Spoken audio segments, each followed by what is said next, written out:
In Hartford, a good Wednesday morning to you. A special edition of Greasy Tracks today as we spotlight the band Jupiter Coyote,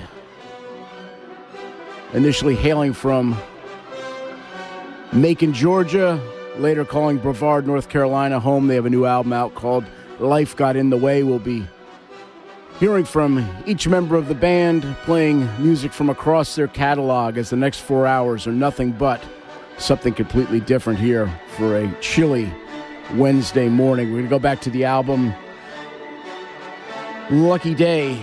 Start things off with a track called Breckenridge. Phone number here in studio 860-297-2450. Do stay tuned.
parking lot, and she's worried about my gig much more than I'll ever be. It's a shame that she don't get it. She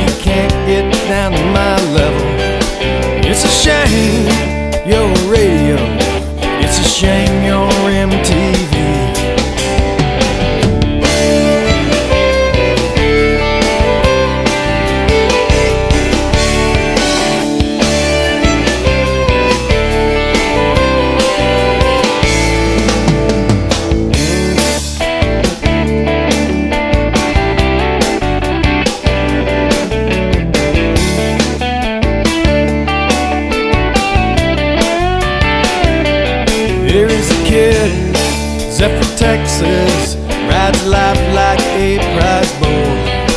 He's been thrown off a time or two, but he always lands on his feet. Now he's somewhere down in Florida, listening to Bob Marley. There were days when we were toting the same, yet I swore he had it all figured out. Are we on some downward turn of an evolutionary crash and burn, falling straight from the sky on a bed that we send there? Me, Mr. Gravity, he always seems to have his hands on me, falling straight from the sky on a bed that we send there. Well, on a bed that we send there.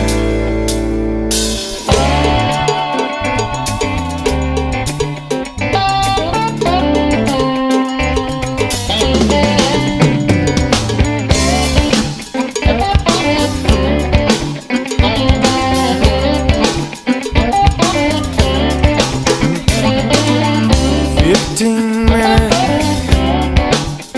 attention span.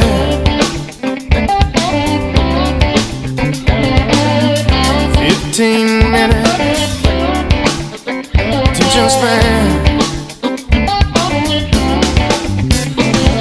Balanced on the highway, ain't this here life a circus show?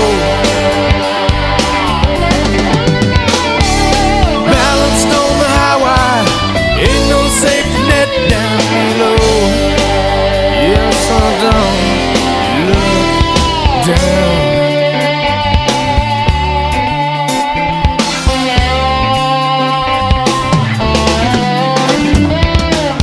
30 minutes attention span.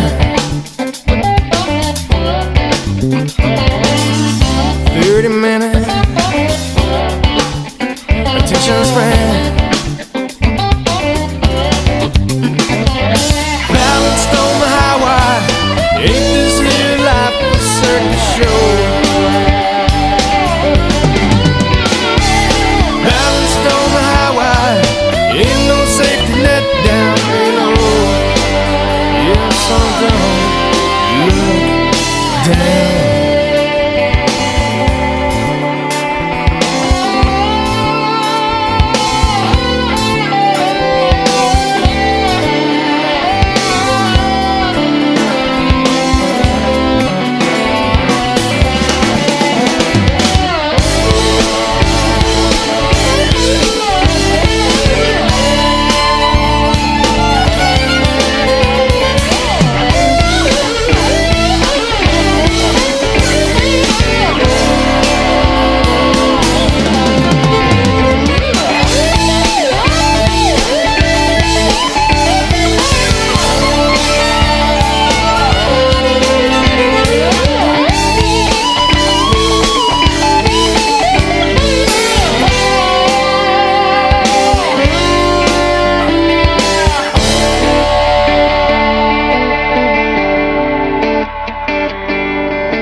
It's a shame how I die there. It's a shame how I live. Are we on some downward turn of an evolutionary crash and burn, falling straight from the sky on a bed that we send there? Mean Mr. Gravity, he always seems to have his hands on me, falling straight from the sky on a bed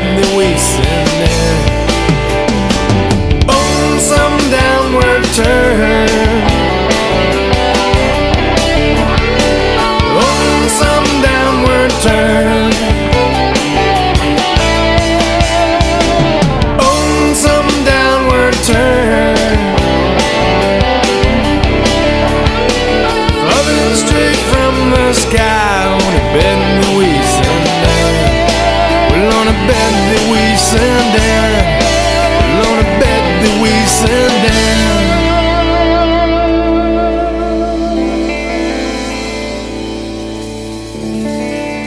Primary songwriter for Jupiter Coyote, Matthew Mays, joins us on Greasy Track's latest album out as Life Got in the Way from Coyote. They got their start down in Macon, Georgia, and today loosely called Brevard, North Carolina home. Matthew, thanks so much for taking some time today.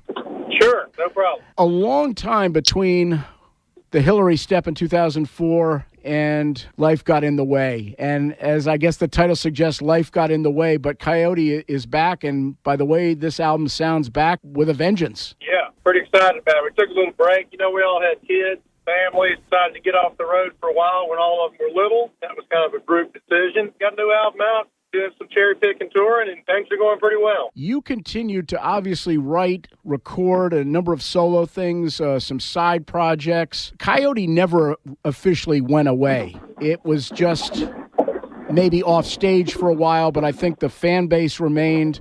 Your output continued to be steady, and writing has gone along as usual.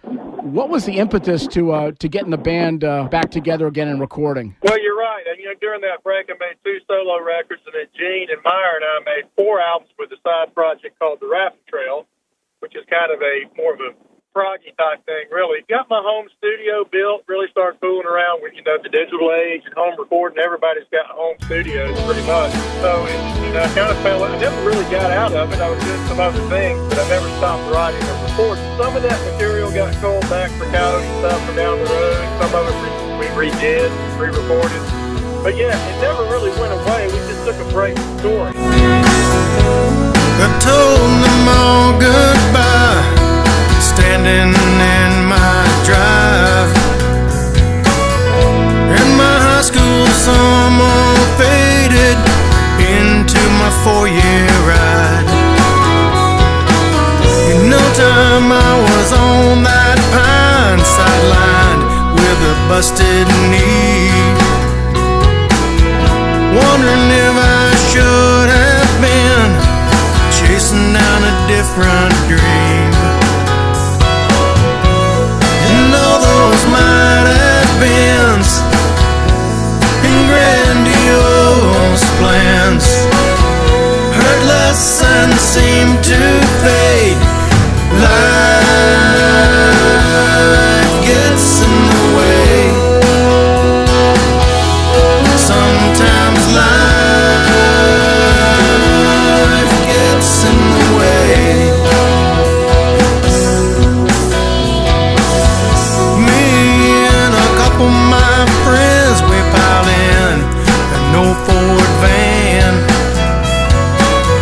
running down the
lines on the road that they pave.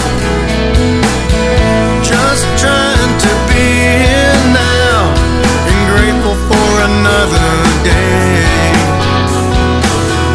And right where I need to be, he's watching over me. Tomorrow's not guaranteed. Don't let life get in the way. Don't let life get in the way. Don't let life get in the way. Don't let life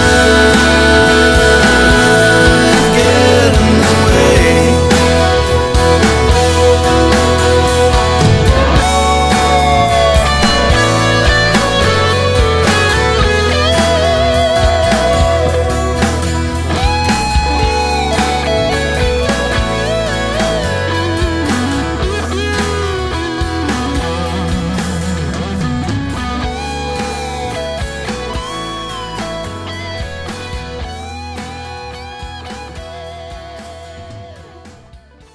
When we look back at the birth of this band, Macon, Georgia was where things started coming together. Obviously, the home away from home, or the unofficial home of the Allman Brothers. But around that time, between Macon and Athens, there were a lot of bands that were coming up when you guys were coming up. Two that come to mind, All Good and Widespread Panic, were on the rise at around the same time that you guys were coming up. That whole southern Georgia base of a lot of cool bands that were coming up. Did you guys see much of each other in those days? Did your paths cross much? We did a lot. We called it the East Coast family. There were a couple other groups that were in there too. We were all kind of playing the same club circuit at first when we started out. Gosh, even bands like Hootie and the Blowfish and Edwin McCain. Trying to think, there was a Beanland, which one of the guys in that band went on to play with Widespread JoJo, and then George McConnell, who was in that band, played guitar with him for a while. Right. So yeah, we crossed. We played a bunch of shows with Widespread in the early days. We played a lot of them with All Good. All Good was kind of our brother band on the road. Loved those guys. We were pretty close with them. Coyote gained a reputation as a bunch of real hardcore road dogs. You guys literally did thousands and thousands of shows. I would say on the road 300-plus days a year at the height of things, correct? That's correct. Yeah, there were years that we did 275 shows. I know there was about a 2 or 3 year stretch where we were on the road 300 days a year. When you're young and hungry, you can do it, but at some point, do you start hitting the wall with that kind of mileage that you're putting in and playing literally almost every day? Yeah, it really touring became a drudgery. It was, we were gone so much. I mean, you can do it too much, and I think we were spreading ourselves too thin. Even when we took our break, Chris, we had logged thousands and thousands of shows. So it was, we needed some rest. I just think guys were shot out from the road. The Hillary stuff, it was hard to get everybody together. I don't think anybody really wanted to be there. And it was just time to step away from it, at least the touring side of it for a while, and do some other things, concentrate on, none of us wanted to shirk our responsibilities as dads. We had about 7 kids in the band, all of them around the same age. And you don't get those years back. No one wanted to miss it. We were doing okay on the road. We made a decent living, but we had to stay out there 220 or 30 nights a year to do it. And dragging a family on the road with you the way we were doing it, it's just no place to do it. It was a lot of all one-nighters, 300 to 500 mile drives between them. It was some brutal hauling. It's no place to try to drag a family along, not for a long stretch of time. Going through Kansas where there's nowhere to hide. Man keeps circling like a hawk in the sky. St. Louis on St. Patrick's Day. Oh, whistling into Memphis sometime Friday. Nobody notices when he goes by. Got a hole in his shoe and a tear in his eye.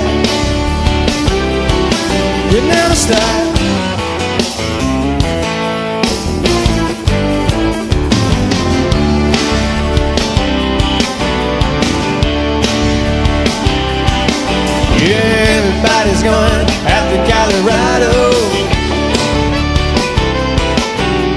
Still searching for that Rocky Mountain high. Who's really working? Who's really playing? Or some just milking the trust fund dry. Nobody notices when he goes by. Got a hole in his shoe and a tear in his eye. Could never stop. Yeah, tumbleweed keeps on riding the western wind. Tumbleweed, he don't talk much about where he's been. Tumbleweed, won't you take me along for that ride? Tumbleweed, I said, my, how time flies by. Yeah.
He had a vision, he was down for on me, watching water pull with that rusty wheel. And he lost a sweet girl, Miss Richard Hodges. And the longing man goes on pilgrim masses, yeah. Nobody notices when he goes by. He had a hole in his shoe and a tear in his eye. He'll never stop.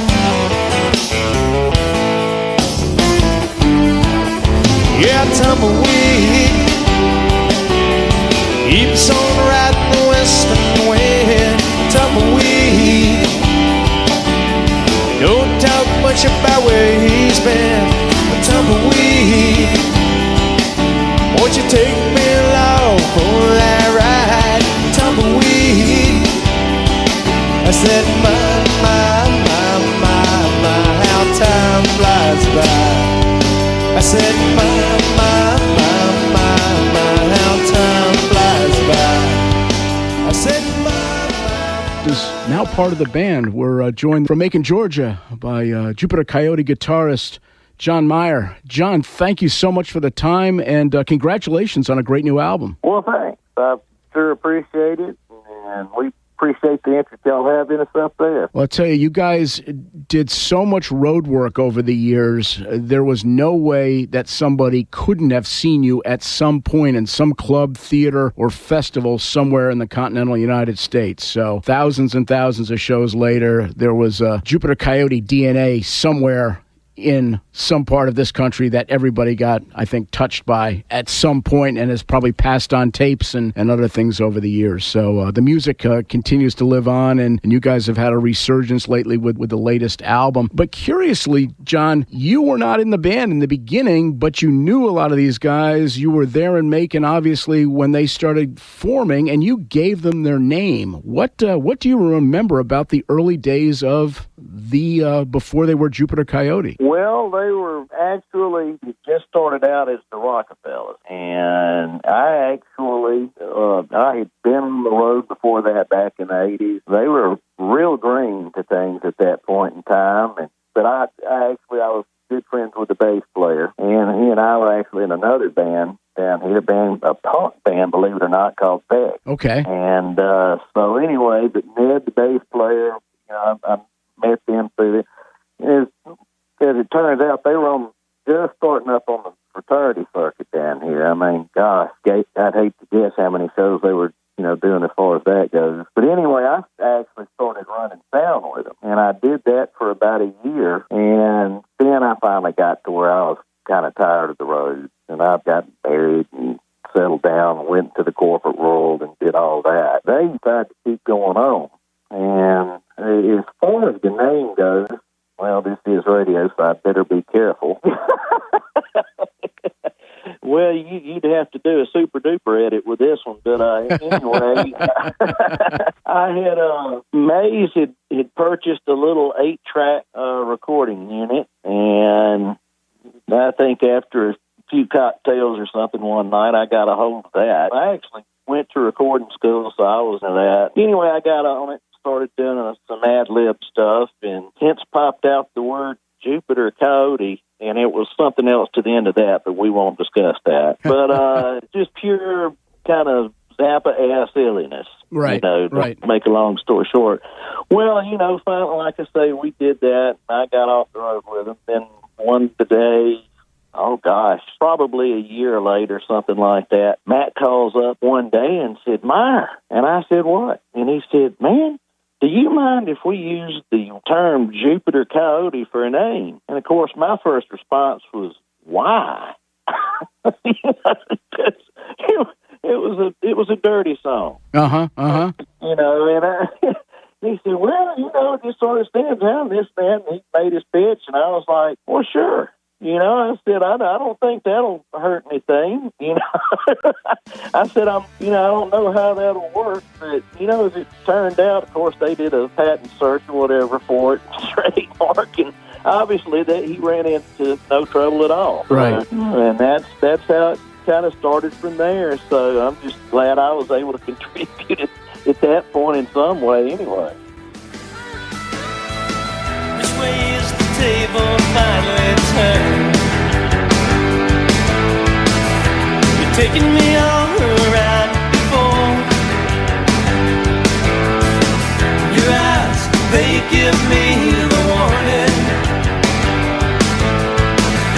I can't see the forest for the trees anymore.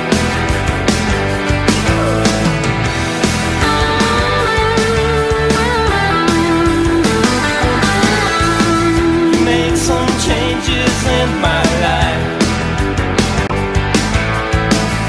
Some things we do no more. Maybe we have lost something worth finding. If others not worth looking for. My situation never changes. Situation mine stays the same. My situation.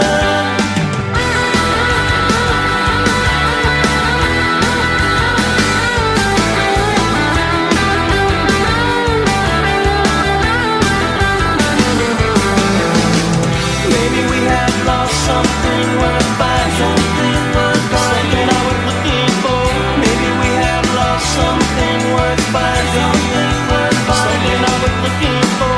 Maybe we have lost something worth finding. Something I was looking for. Maybe we have lost something worth finding. Something worth finding.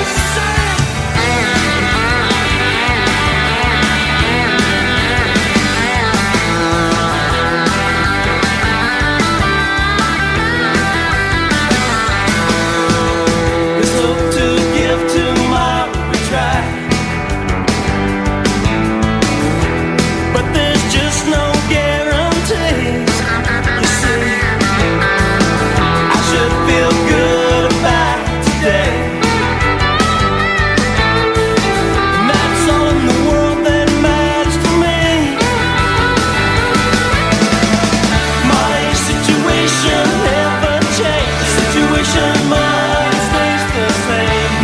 situation never changes. Situation mine stays the same. My situation never changes. Situation mine stays the same. My situation.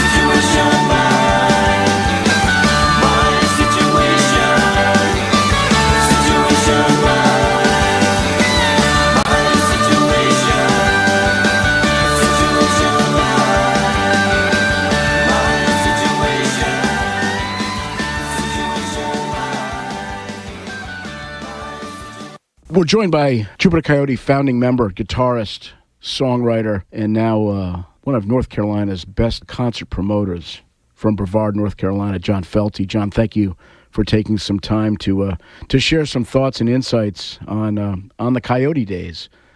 Yeah, you bet.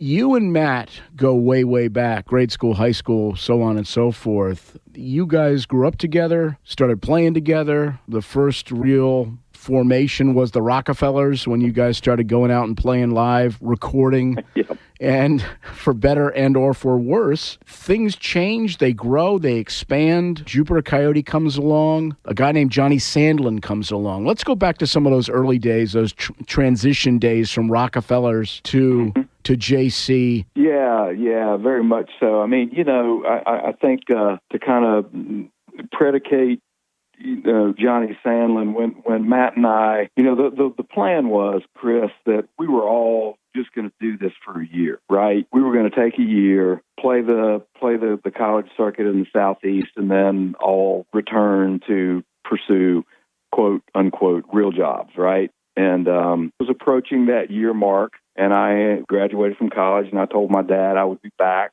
It was a classic story, right? Kid goes to college, graduate from college, works for dad. Dad retires in 10 years. Son takes over business. That was sort of the plan there. But when we started writing tunes and introducing them into the show and getting a positive response, we hit that 10-year mark or 10-month mark, and Matt and I were sitting around probably with some cold drinks in our hands, and I just looked at Matt like, man, you know what? I don't want to look back 10 years and say, God, I wish we'd have done this. And that was the moment that we knew we were all in for as long as we could. So we did. And at that point, that's when we were introduced to Johnny Sandlin, for sure. And for me, growing up as a Southern music fan, I mean, certainly influenced by Marshall Tucker and Leonard Skinner and Allman Brothers, for sure, to have Johnny interested or accepting of our project in the beginning was just kind of one of those moments where, okay, this is real. We've really got something. A guy like Johnny Sandlin is interested in this band. We must be doing something right. That was just kind of the stamp, kind of the just more fuel to the fire, so to speak, Chris. It was profound. It was surreal, and just what a wonderful human being he was, man. I mean, he was so supportive of us. It allowed us to pursue what we wanted to do with even more confidence than we already had.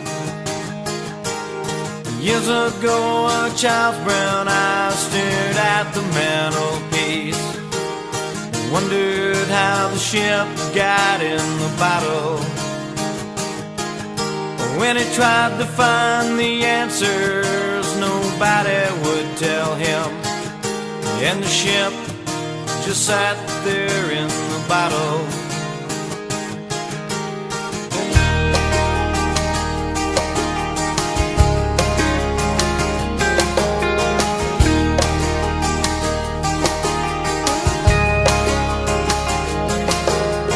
Yesterday, a man's brown eyes stared at the mantelpiece, stared at the ship in the bottle. The corners of his eyes teared when at last he realized he was sailing in the bottle. And I'm sailing on that ship in the bottle,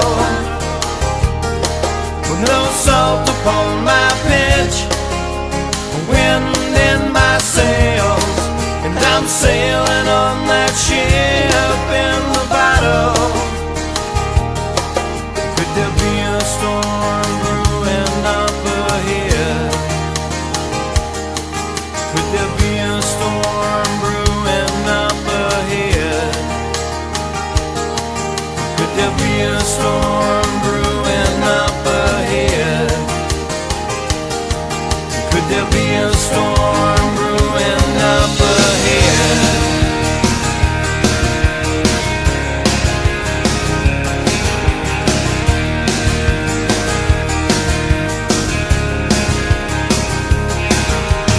Ship in the bottle never gets to run ashore. It sits there on the mantelpiece like it sat there years before.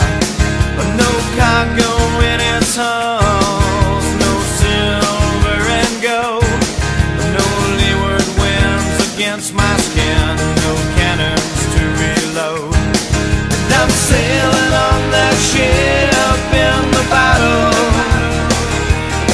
with no salt upon my pitch, wind in my sails. And I'm sailing on that ship in the bottle. Could there be a storm brewing up ahead? Could there be a storm brewing up ahead?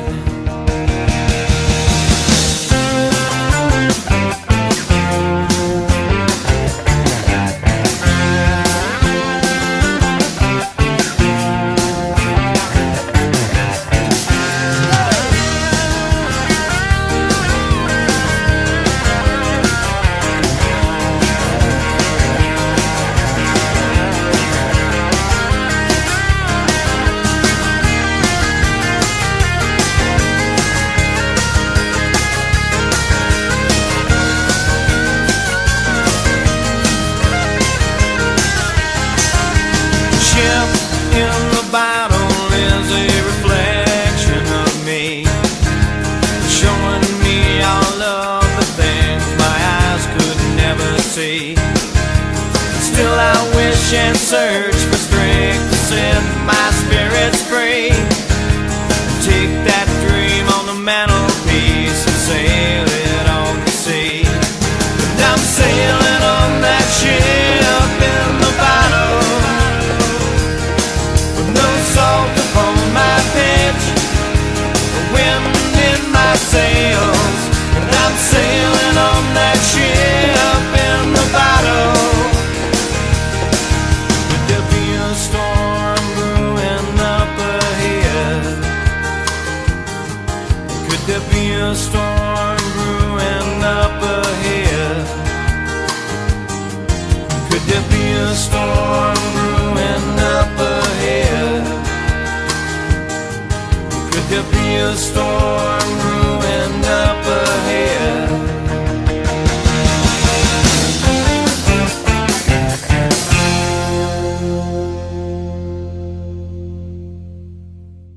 We still had a ways to go as musicians, and at that point, we hadn't necessarily been an original band all that long.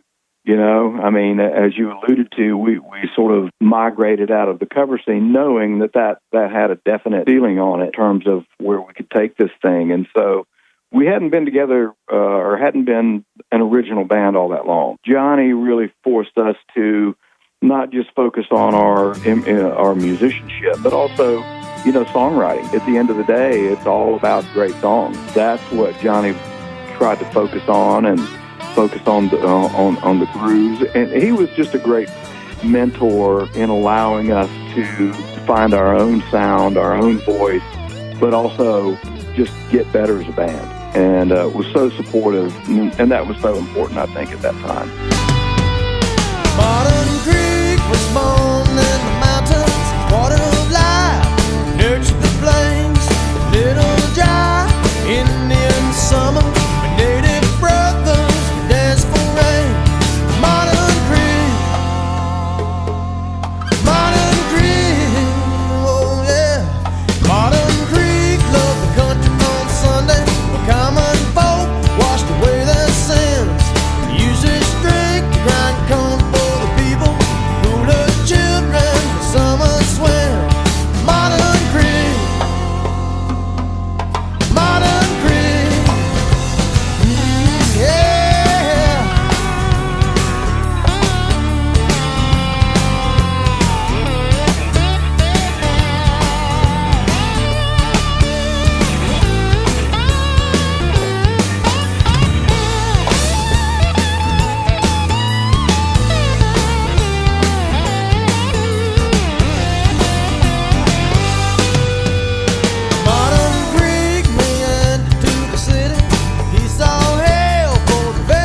Matthew Mays joins us this afternoon from Jupiter Coyote. We look back at the first handful of albums that you guys did, honing your studio sound. Obviously, that live sound developed over the years, but you guys worked very closely with Johnny Sandlin, a well-regarded engineer and producer who had done, came up with the Capricorn family, basically working with the Allmans, Widespread, Colonel Bruce, and others. What was Johnny's mark that he made with you guys? How did he get you guys together in the studio? What did he do that was maybe a little bit different or tweaking you guys just right on those first few albums? Well, I can certainly tell you without a blink. First of all, Johnny Sandlin was one of the greatest people I ever met. A big man, just a gentle giant. One of the kindest people you would ever meet in your life. He was also the drummer in Hourglass. Right. So he knew all those guys came from. He had that studio there in Decatur, Alabama, a place called Duct Tape Sound. All kinds of bands recorded there. We did our first 3 albums with Johnny: Junkyards, Wade, and Lucky Day. So we learned everything that we knew from the recording aspect of really mixing from the bottom up from Johnny. And one day on the first album, we were in there, and I think we were working on Willow, which was about a 14-minute song, if I recall. It was longer than one reel of tape. Might have been 16 because we couldn't get it all on one reel. And we were working through the early part of the track with it, and Johnny said this, and I can quote him. He said, guys, there's nothing wrong with jamming. Just make it go somewhere. And I'll never forget that. Basically what he was saying, don't be noodling and jamming just for the sake of doing it. Your songs are too good. Try to make them go somewhere. So he really kind of corralled our loose ends and tied it all together, kind of pointed us in a direction of what he thought we were best at. He told us to pay a lot of attention to our singing and our harmony, and he thought we had some well-written songs. And he really did. He just kind of molded us into a tighter, less loose unit. It took about 3 albums to do that. I mean, we still managed to make a 18-minute and a 23-minute song on a Lucky Day. Right. We had some long songs. I think that's kind of what he was worried about. Yeah, because when you look at the Amoruses, the Lucky Days, Sam Clemens, Willow, certainly, I mean, there's a lot of commitment in those, and you can get lost in them, as you say, if you don't stay focused, but each of them builds, especially in the live setting, each of them builds. It has definite parts to it, and it's not just mindless noodling. And there's a time and a place for mindless noodling, but that's when you start heading to the bar many times because it gets too mindless and too much noodling. Right, and it was trying to, use the dynamic, use different musical sections of those long-winded songs, change them like there's multi-parts in a lot of those that are almost like a completely different song within a song. Yeah, he kind of pointed us in that direction, too. He didn't want people to lose interest in what we were doing because we just got too long-winded. Yeah, because songs like that could be a real turnoff, especially studio versions. Yeah, it can. And when you got everybody that can solo, I mean, you just don't want 15 minutes of self-indulgent guitar solos. I mean, that's great for a song, but you don't need a whole album full of them, especially not when we had all these other songs. It's like, y'all got just a pile of stuff.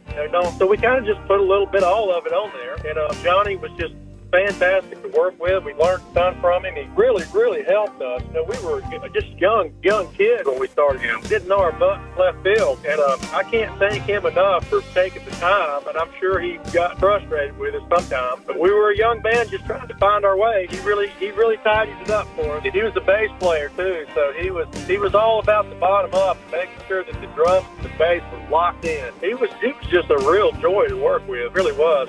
Through technology changes with him. We know we were on tape, and then we moved to ADAT, and into the digital age. Right. Lucky Day with Johnny, he was kind of rolling with the times, and we were all figuring out how to record in that format together. Did the first couple of Widespread records. I was going to say those. I think some of Widespread's best material was the stuff that Johnny was behind the board for. Yeah, probably was. He had a real gift, Chris. He was one of a kind. The wise one once said to young Willow,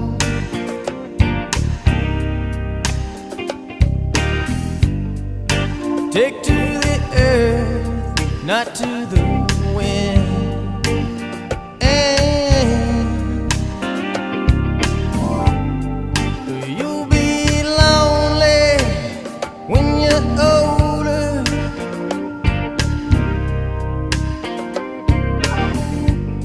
Yourself to blame for the fix you're in. Oh, yeah.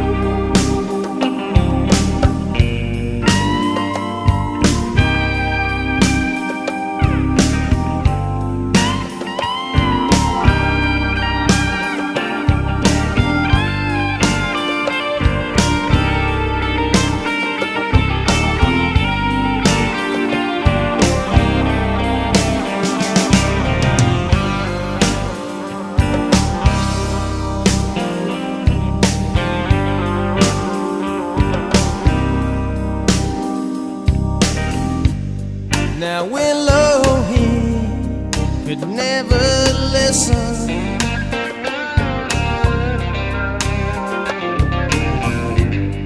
He had to know the reasons why.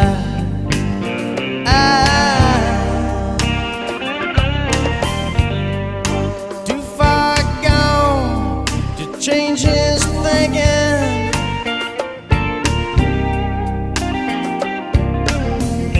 Never turned his head when he said goodbye. Oh yeah. Why is Willow weeping?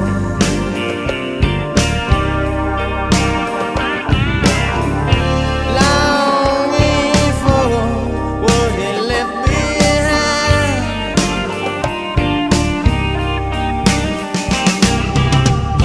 Does he feel like his life is creeping? Sometimes on that place he can never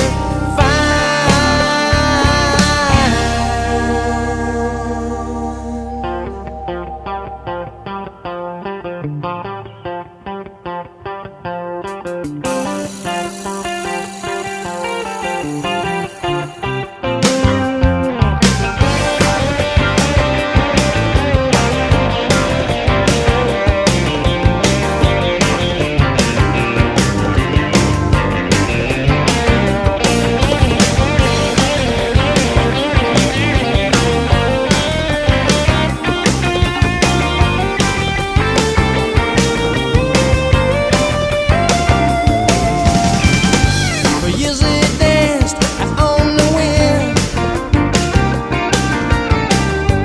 Never once would he lay his head. He never called out to his lover. What she did not hear, he never said. Soon the season started to yearning.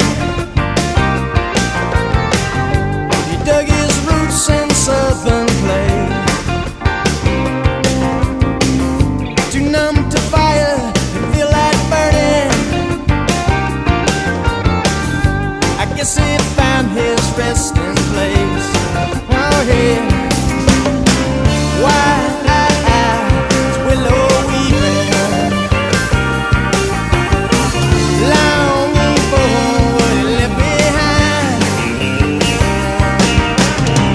Does he feel like his life is creeping?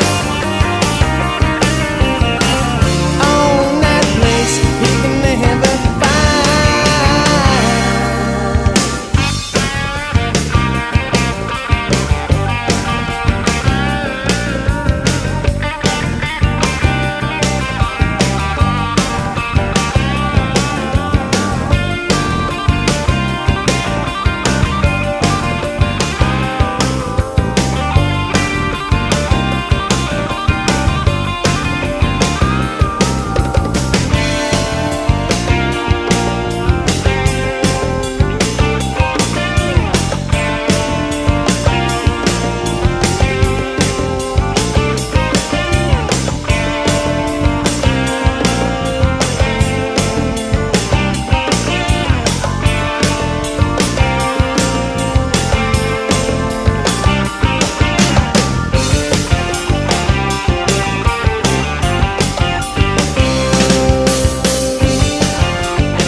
confusing,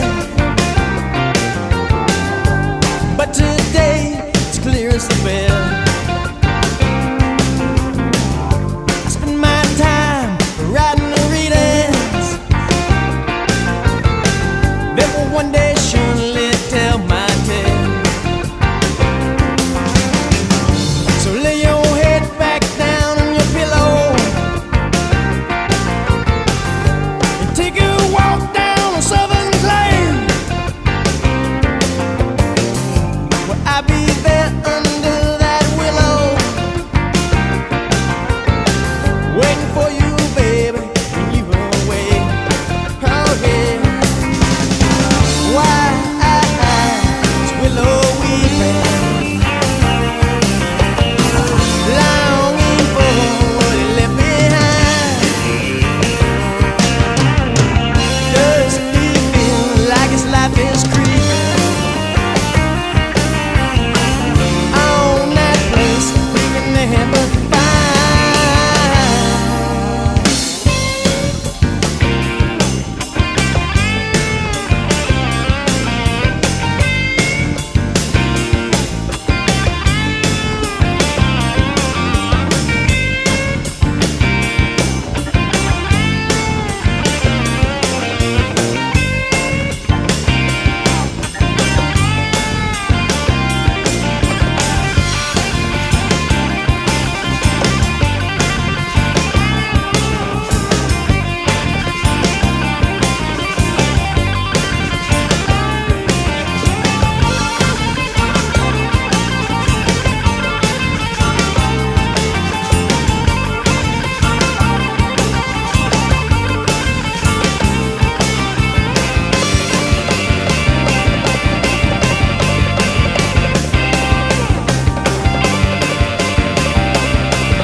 Bailes conmigo noche a mi amor. Bailes conmigo noche y noche, mi amor. Bailes conmigo noche a mi amor. Bailes conmigo noche y noche, mi amor. Why is Willow weeping? Why is Willow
We're joined by bassist Sanders Brightwell. He is down in Atlanta. You came aboard the band after the initial album was released, and... Right, I came in. Ned was leaving, I guess he told them, the summer of 92. Mm-hmm.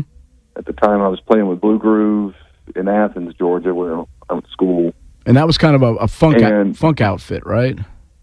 No, it was a blues rock kind of thing. Oh, okay. Kind of a jammy blues rock thing. I mean, we weren't very long-lived. But anyway, I found out Ned was leaving, and I called Matt. I said, I'd like to rehearse if you're looking for a bass player. So I did. I don't know how many basses they rehearsed, but, I mean, they had come in, but I got the gig, and that was in November of 92. And you were obviously aware of this band. Had you seen them? We had played with them. Oh, you had? Okay. All right, yeah, so you'd shared the stage with them, and you knew them basically. Yeah. So it wasn't like stepping into something that was completely foreign as far as what they were doing. No, not at all. What were your impressions of the band of Jupiter Coyote when you were not a member? What did you think of them? Their sound? Gosh, it was so long ago. Well, I liked that they were all original, and they were kind of like this mid-tempo groove rock. But I always thought they were missing something. They just didn't quite have that. They were missing something. Mm-hmm. And not to say that when I came on board, I added to it. I mean, I did. Oh, you certainly did. You know, they just needed to move into a third, fourth, fifth gear, which wasn't happening at the time. But as the lineup progressed through the 90s, I feel like especially with the culmination of Steve Trisman on fiddle, that was kind of like the last missing piece. Mm-hmm, mm-hmm. For us musically, and that was kind of gelled into to what we sound like now. But that sound was a lot fuller. If you look at Wade and Lucky Day, as far as studio releases go, the first album was fine, but the second and third, when we got into the Wade and Lucky Day era of the band, it was a fuller, brighter, warmer sound, perhaps, if that's a good way to describe it. But there was definitely a departure. Oh, totally. I mean, when you have different... Gene moved to the kit. Mm-hmm. Matt Trevitt resigned. Gene was on congas, but he really is the drummer first and foremost, a kit drummer. So that changed, and that, he's kind of a pretty dynamic player, not taking anything away from Matt Trevitt, but just a different, more powerful sound, really. Oh, he was. Roll up the sleeves, as I describe it, a meat and potatoes drummer. Just, he'll grab you by the throat and shake you, and he's not going to do it in a nice way, a finesse way, like a cordon bleu chef drummer like Noel Felty would do it, with a little bit more style and maybe wear a uniform. But Gene's going to come in there with just grab you. And he still plays that way. Mm-hmm. Still plays that way.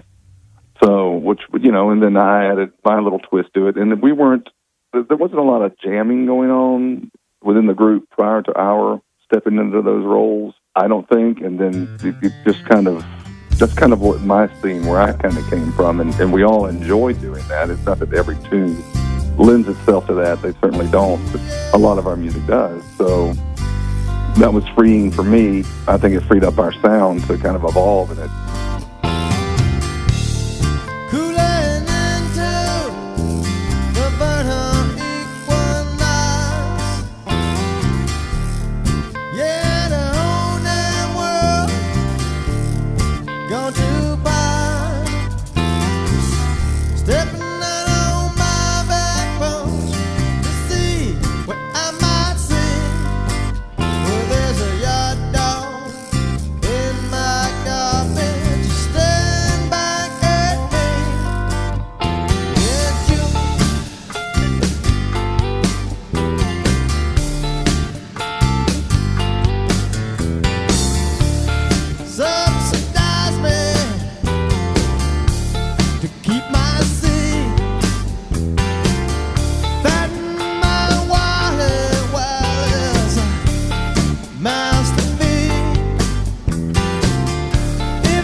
sun's burning rays. There's a toxic playground where my children play. Or the greedy, selfish master, he takes us all away. Berries on the vine, they are dying. People giving up without trying. Now it's all over but the cry. Oh, man, tequila say it's a blue agave day. Sings your soul in the Bible for and take it out your high.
It's a blue agave day.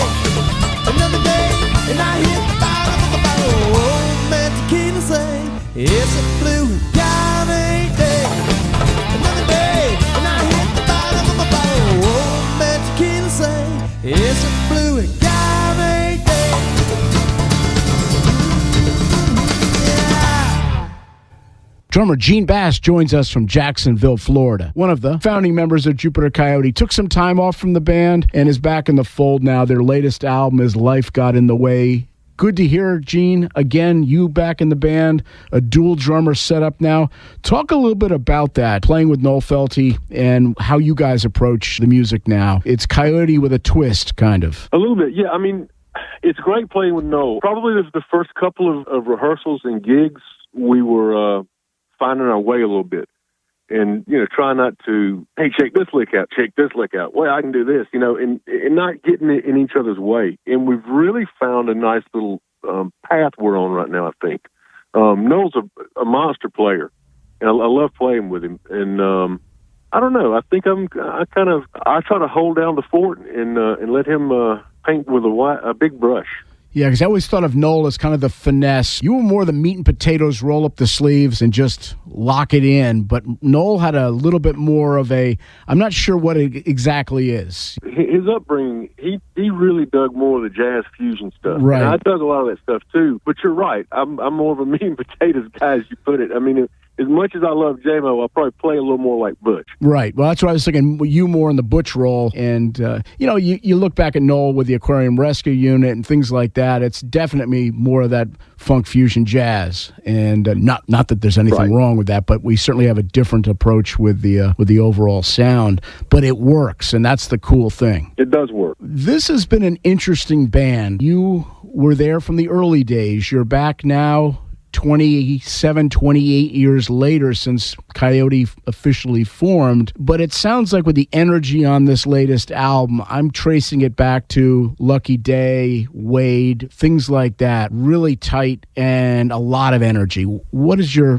point of view on this one? In some ways, I mean, the songs came from Matt. I mean, he's always been the principal songwriter. But the new twist was John Meyer in the band. Mm-hmm. They've found a little spark writing together. John's got a little more harder edge, I guess you could say, to his playing. I can't wait for you to see him live. He's really a monster player. And John was there from the beginning, but never took that step to officially be in the band, correct? He was a sound man for the band. He actually came up with the name Jupiter Coyote, believe it or not. And he and I grew up together. We've known each other since I guess 1977, and we've honestly been playing together in bands since we were however old, 13, 14 years old. So there's something there where he kind of knows what I'm fixing to do before I do it, and I can do the same thing with him. Mm-hmm. Even with the break from the band, I mean, none of us stopped playing. I've continued to play all these years too, and we've always kept in touch. Well, there ain't nothing rocking around this town. There ain't a damn thing to do. There ain't a good job around here to be found. They outsourced all those too. I got 600 horses under the hood. So baby, won't you step inside? Go grab your cash stash and your mama's 38 and tell your method daddy goodbye. Grab the devil by his horns. It's gonna be a hell of a ride. Just a couple of hillbilly hoodlums, redneck Bonafide.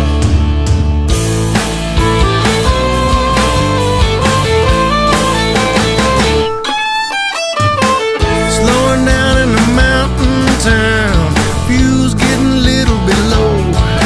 Go grab some sundrop and 3-piece chicken, make sure you get it to go. Hey baby, you drive, I'll be right back, and you're the finest thing I know. I got a sack full of 20s, a bottle of Agave, just a burning rubber down the road. Grab the devil by his horns, it's gonna be a hell of a ride. Just a couple of hillbilly hoodlums, redneck Bonafide.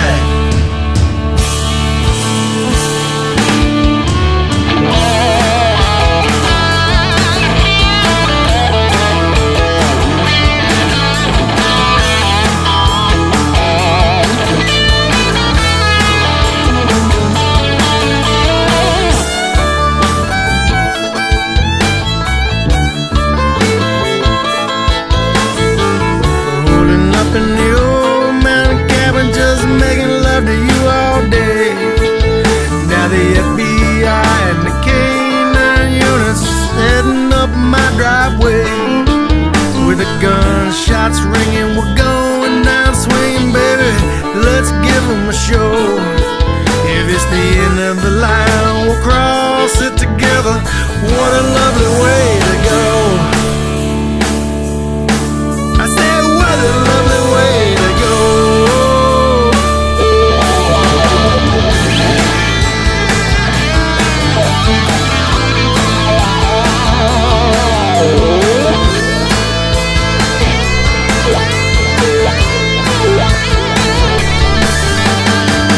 Grab the devil by his horns, it's gonna be a hell of a ride. Just a couple of hillbilly hoodlums, redneck Bonafide. I said redneck Bonafide. Redneck Bonafide.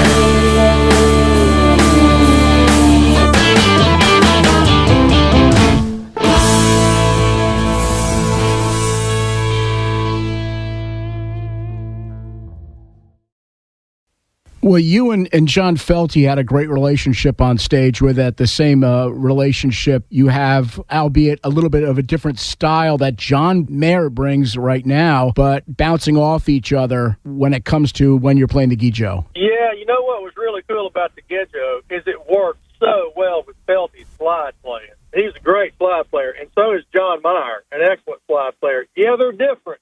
You know, the first thing about Meyer is that he tunes in an open D, and it's not even really a true D tuning. I've never seen anyone tune like him. So he gets a different tonal quality to hit not only his guitar playing, he's a little harder rock, heavier player, but he gets a little bit different sound on his slide.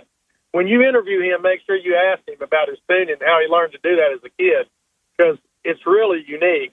I've been around some phenomenal guitar players, and in my opinion, he's one of the best ones I've ever seen, from top to bottom. I mean, as far as just being able to shred, play country, play grass, play slide, and he does it all in that bizarre tuning. So guitar players, when they watch him, they're like, good gracious, what is he doing? Throw Steve Trisman in that on fiddle, and you've got a real gumbo of sound there that really locks itself in. Nobody's overshadowing anybody, and they complement each other very nicely. And then you have the bottom, of course, with your drummers, whether it be Noel or Gene or both of them, and then Sanders, of course, on that bass. Yeah, you got everybody in the band can solo. So you've got we try to weave it, not step on each other, and create enough space for each other to play. A lot of stuff going on. But yeah, when Trisman got in there with me and Felty and even Meyer and that Genjo, it was real easy for us to drop into that ripping progressive bluegrass stuff that a lot of those southern jam bands really couldn't play that stuff like we did. Still can. It kind of still sets us apart. Time buckets on the road, and your faith-based fuel's running low. When you broke it down, busted up at the end of a gravel road. It's like a country road in Texas, covered in gravel and oil, and it's so damn hot you can feel your sweat boil. Yeah, in time, yeah, it stands still at the end of the gravel road. Preacher stole your last quarter, and then he pitched it in the well, and he left you with a tray at the buffet of life's living hell. Yeah, so you think you're headed to purgatory? Yeah, right. Oh man, you're already there. You got a pitchfork resting in your hands and a halo in your hair. Yeah. In time, yeah, it stands still at the end of the gravel road.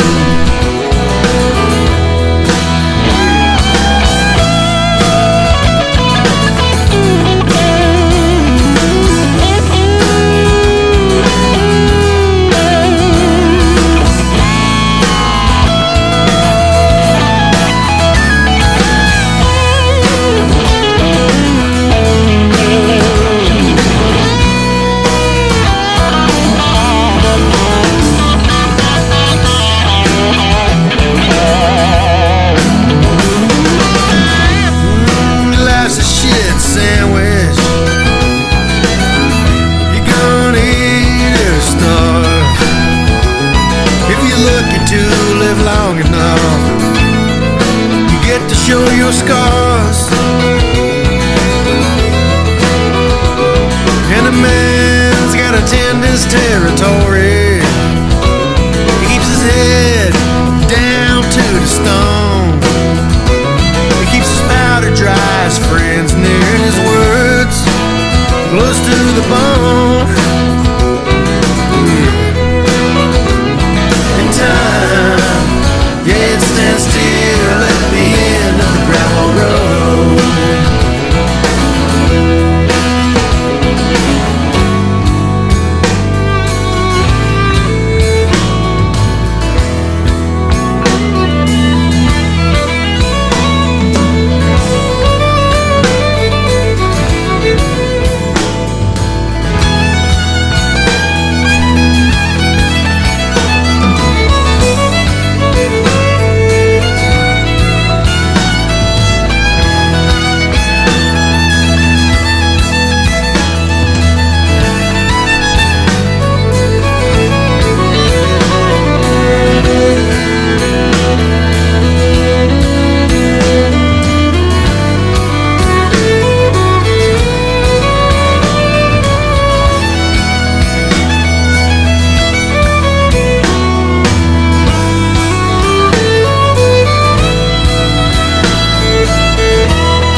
buckets on the road. There ain't much further you can go when you're broken down, busted up at the end of a gravel road. It's just a few more miles away. When you get there, if you don't know what to say, just watch those trees, swallows fly, rest your soul where rebel bones lay. In time, yeah, stand still at the end of the gravel road. In time, yeah, stand still at the end of the gravel road. In time, yeah, stand still at the end of the gravel road.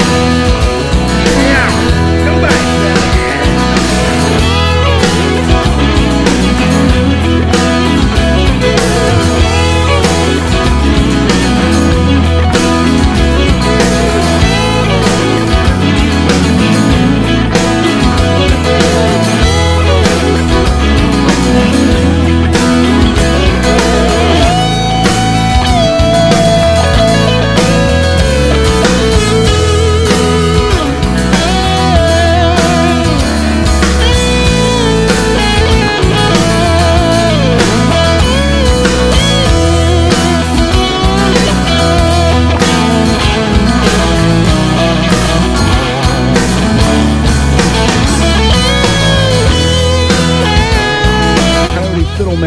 Steve Trisman joins us today. Steve, you are the late addition to the band, for lack of a better way to term it, but if we were making a big pot of gumbo, you bring some interesting ingredients to the sound mix, bringing the fiddle into the fold of the band.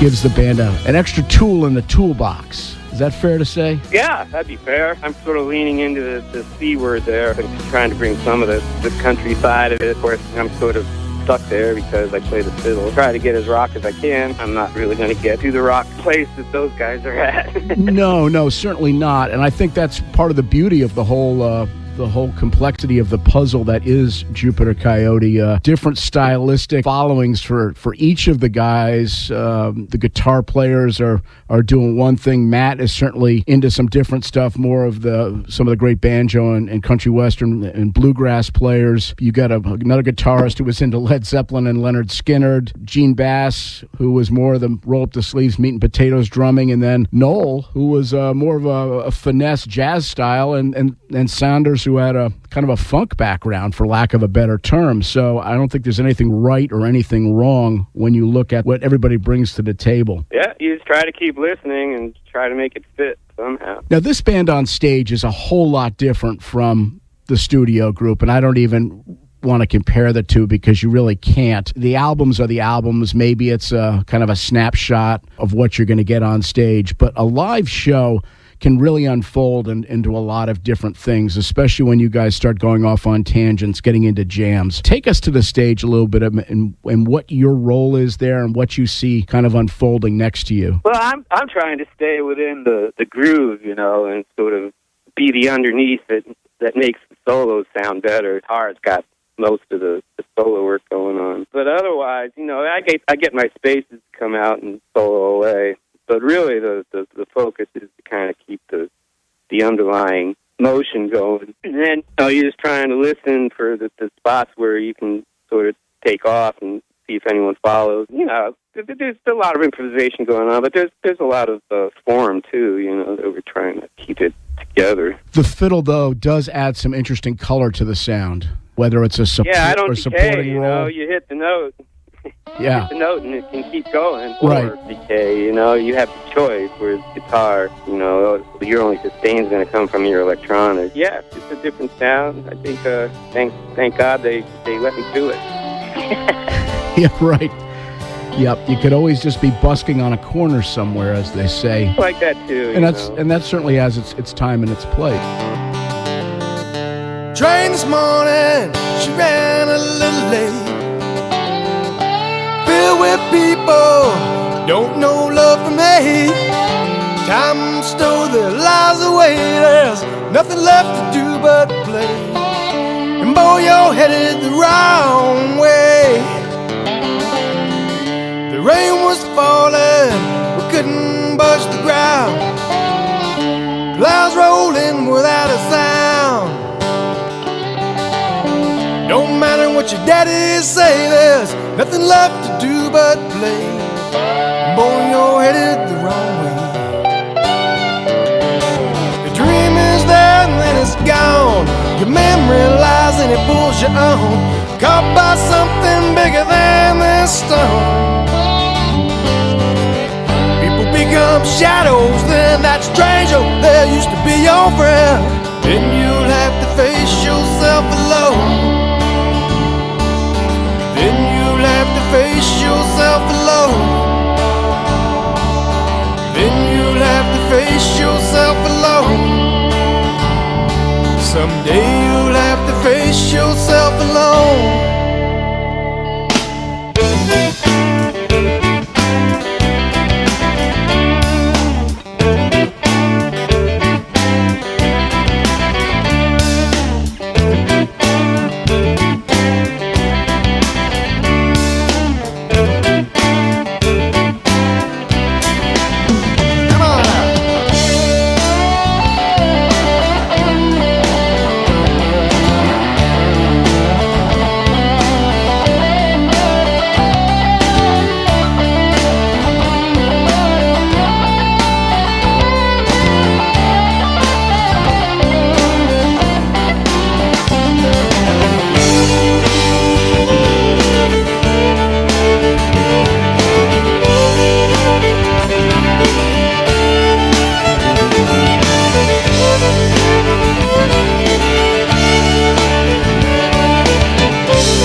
Shadows, then that stranger there used to be your friend. Then you'll have to face yourself alone. Then you'll have to face yourself alone. Then you'll have to face yourself alone. Someday you'll have to face yourself alone.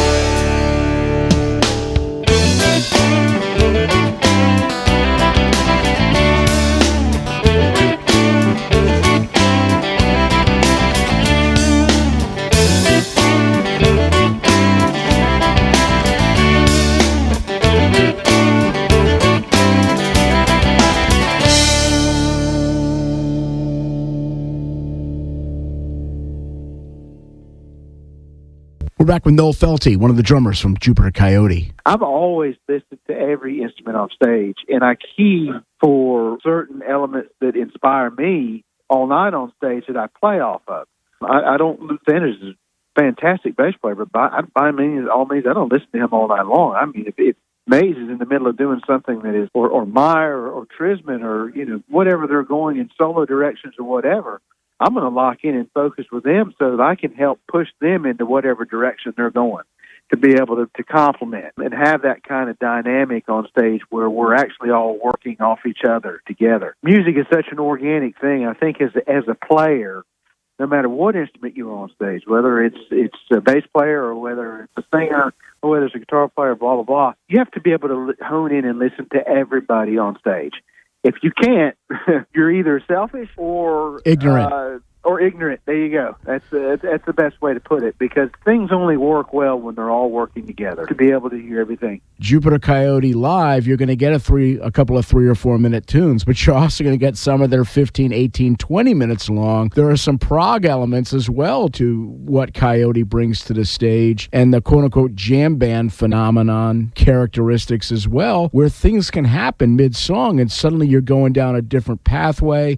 Somebody pulls something out of their back pocket and now you're heading over in this direction, or teasing with something else. So there's a lot going on, and it's keeping 5 or 6, 7, 8, 9 balls in the air at one time. Yes, and that's one of the things that I've really enjoyed about Jupiter Coyote, from just being a musician that likes all different styles of music. Yeah, there were years where I was a musical snob with the jazz and the fusion, but I just love good music. Any style is as long as it's done well. My CD collection goes from rap to George Jones country to Vince Gill to My Vishnu Orchestra, so on and so forth. But if it's good music, I always will turn an ear to it. And that's the one thing about Jupiter Coyote. I think the thing about them that I like so much is that they stay accessible. I've been that guy in the audience that's gone to see a show when maybe I hadn't learned enough musically yet, where the band's taking off. It's stuff that I don't hear, I don't understand, melodies that don't make sense. As a listener, you have to educate yourself to understand what you're hearing. And definitely jam bands or jazz bands that used to go off into those directions that would leave me behind until I studied harder. The beautiful thing about Jupiter Coyote is it's a song-oriented band first. There are elements of jam in that, but there are strong songs with strong melodies and strong hooks all night long. So there's kind of something for everybody. There's something there for somebody who's a musician and just wants to watch some musicians get off on stage, which that's me for most of the time when I go see a band. But there's also something there for somebody that loves lyrics and just loves a good song. And there's a lot of that there. North Carolina, I-40 West, it was the 29th of July. A ray of hope with a Wisconsin tag, she gave a look and she went by. But she vanished up on my horizon, like they always seem to do. If there's a trick to understanding my life, well, I haven't got a clue. I said I hadn't got a clue.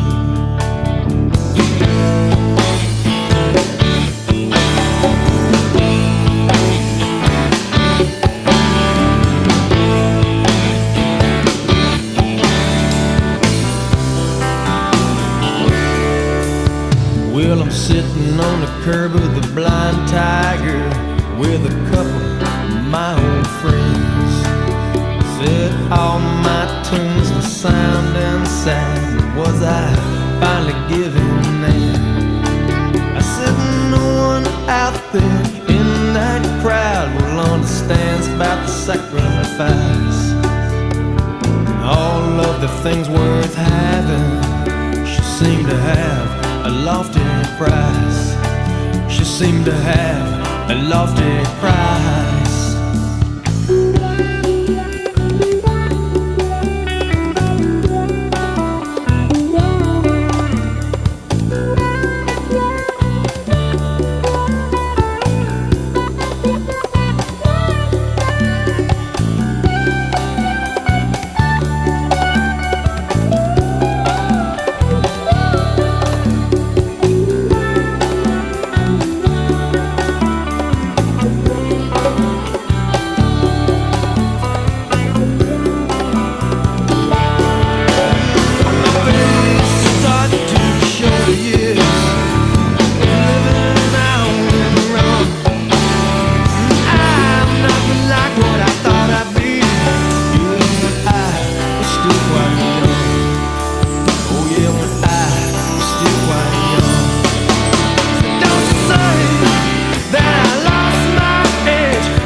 We're spotlighting the words and music of Jupiter Coyote, the insight from members of the band. We're joined by John Felty, founding guitarist, songwriter, vocalist, and a guy that was there through the formative years of the band. John, as far as songwriting goes, everybody does it in their own way. Some people are able to do it on the road, some aren't. How do you guys put things together? I know Matt, writes the bulk of the tracks, but how do things come together, best of your memories of those days when you guys are basically cranking out an album or two a year, sometimes 2 albums every 3 years or so, but you guys were quite prolific in the studio, not only writing and putting out, tight 4 or 5 minute, 3 to 5 minute tracks, but also the expanded tracks, the ones that jam out a little bit. Yeah, I mean, I think, in terms of writing goes, and it's true, Matt is one of those people. He's prolific. He always had a knack for words, and, those words came from the core. They weren't stories that were made up. Some of them were inspired.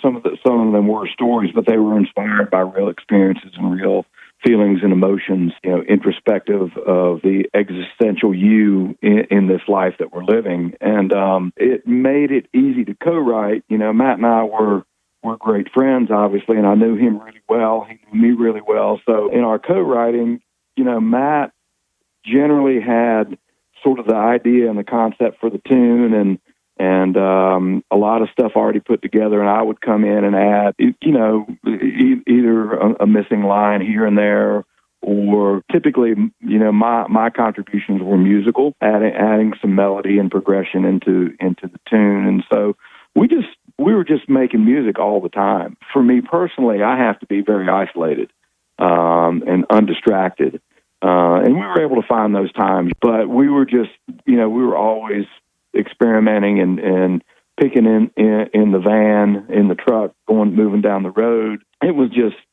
what we were doing all the time. So it's really not surprising that we rarely, if ever, had a shortage of material. We seemed to always stay inspired. I mean, I can never remember a single moment where we were like, golly, we got to write a song. And then there was this intention of, okay, we're just going to write songs for the sake of writing songs. It never happened that way. It was always very authentic and very real. I think a lot of that had to do with us both being observers of the world, observers internally, always examining yourself in that process. So we, there was a lot going on there, man. So there's no shortage of it. Becky Mountain looms over me in the dead of winter.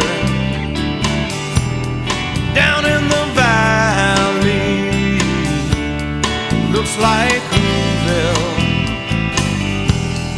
In the moonlight, I can tell the lakes are frozen. Down in the valley, looks like Whoville. Yeah, it looks like Whoville. I see the clouds touching on the mountaintop.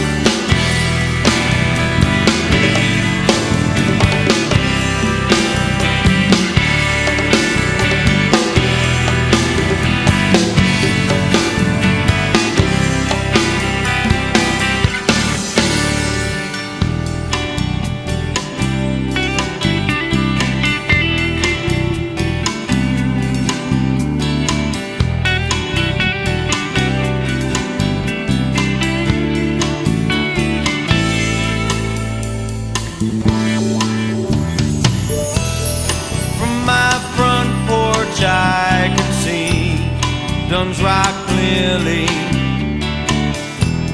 It sits 2,000 feet above Whoville, and it had to be a sacred place to the Cherokee.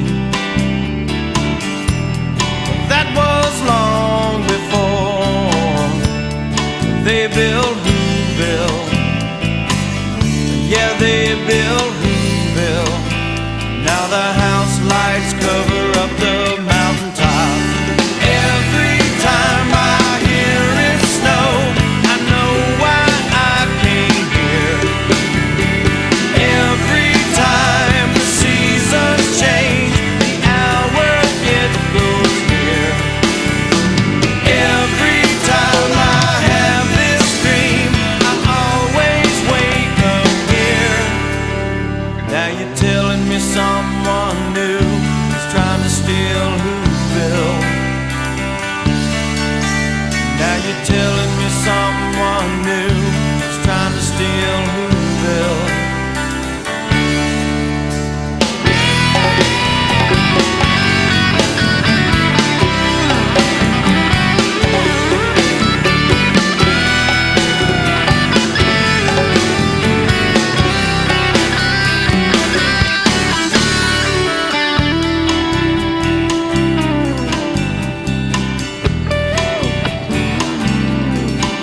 she hardly never ever comes to town. Every time I hear it snow, I know why I came here. Every time the seasons change, the hour it grows near. Every time I have this dream, I always wake up here. Now you're telling me someone new is trying to steal Whoville. Now you're telling me someone new is trying to steal Whoville. Now you're telling me someone new is trying to steal Whoville. Now you're telling me someone new is trying to steal Whoville.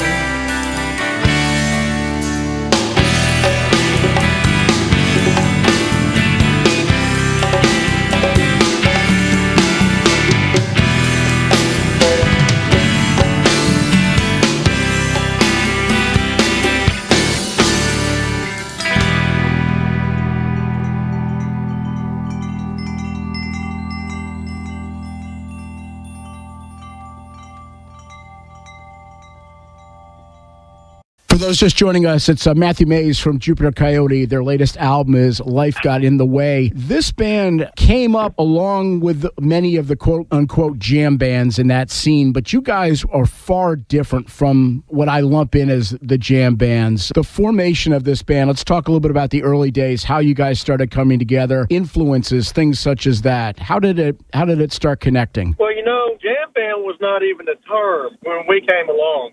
Dean Budnick, who was ran the wetlands up there in New York City, put out a book in the early 90s called The Top 50 Jam Band. And we were in it. We got a copy of the book. We were playing in New York. We're like, a jam band? What's that? We don't even know. We didn't even really know what a jam band was. But yeah, Coyote, there were certainly parts of what we did that I could see why they put us in that category. We had a lot of long-winded, multi-part songs, and we certainly would let the bottom drop out of it and cut loose some songs and just jam. Let it just see where it would go. But it wasn't all bohemic noodling. We had a lot of country rock, progressive bluegrass songs that people liked, and then we kind of weaved them all together. What really stuck us more in the jam band scene, I think, was kind of how we would link 4 or 5 songs together, come up for air before we ever stopped. They just kind of all seg to the next song with no break. That wasn't really something we planned on doing. We just started doing it so an audience didn't have a chance to really disengage from what we were doing, especially at the bar level. Right. It's hard to keep their attention. So we just started morphing them together, and it grew into that. And then that term came along, and there were a lot of bands that started, I call it just the 2-chord bohemic noodling. It certainly wasn't us. There was a lot more substance and song crap to our music than just being a jam band that would just stretch out on these 30 or 40-minute long jams and not really go anywhere. Coyote has traditionally played all of their own music, a few covers now and again, but really all originals when you guys go on stage. Talk a little bit about some of the influences as far as other writers, players, bands. I know, obviously, the Allman Brothers are certainly one of them. You guys shared the stage with the brothers over the years. What are some other influences that you guys had? Well, if you ask everyone in the band, Chris, you're going to get a pile of different answers. We pull from a pretty wide range of influences. So it's mostly 70s rock, but I grew up in the bluegrass circle. I grew up playing banjo and all mountain and folk and Appalachian music, and Earl Scruggs, Raymond Fairchild, Mark Pruitt, with people like that got me into playing banjo. I started playing banjo in 2nd grade. I never even picked up guitar till high school. I came out of a kind of grass country and traditional country, and then southern rock was huge. Of course, when I was a kid, Allman Brothers,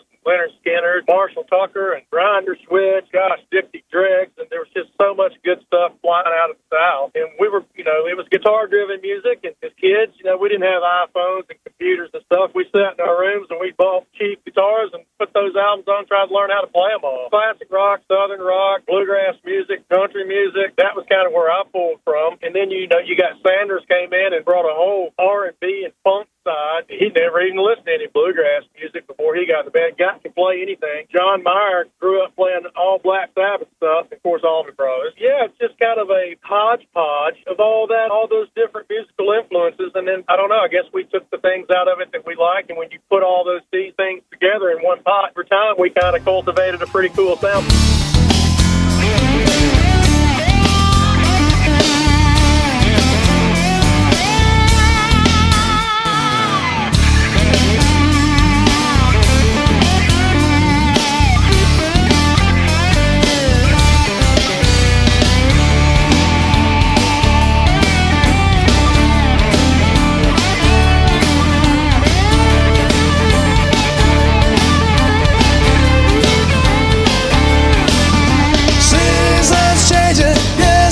So am I. I'm another year older, baby, not another year wise. I'm waking up from my bad dream, and I'm riding another. Life's gotta be all over the place. I got to find a way, pull myself together, and never mind the weather. Mistletoe took him a wild ride. He's been out so long, ain't nowhere left to hide. Love made out a simple plan. You toss up your heart, see what it lands. You put a golden band on your left hand. All the whiskey in the world can ease the pain of being a man. Can't you understand?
There's enough already built here in the life.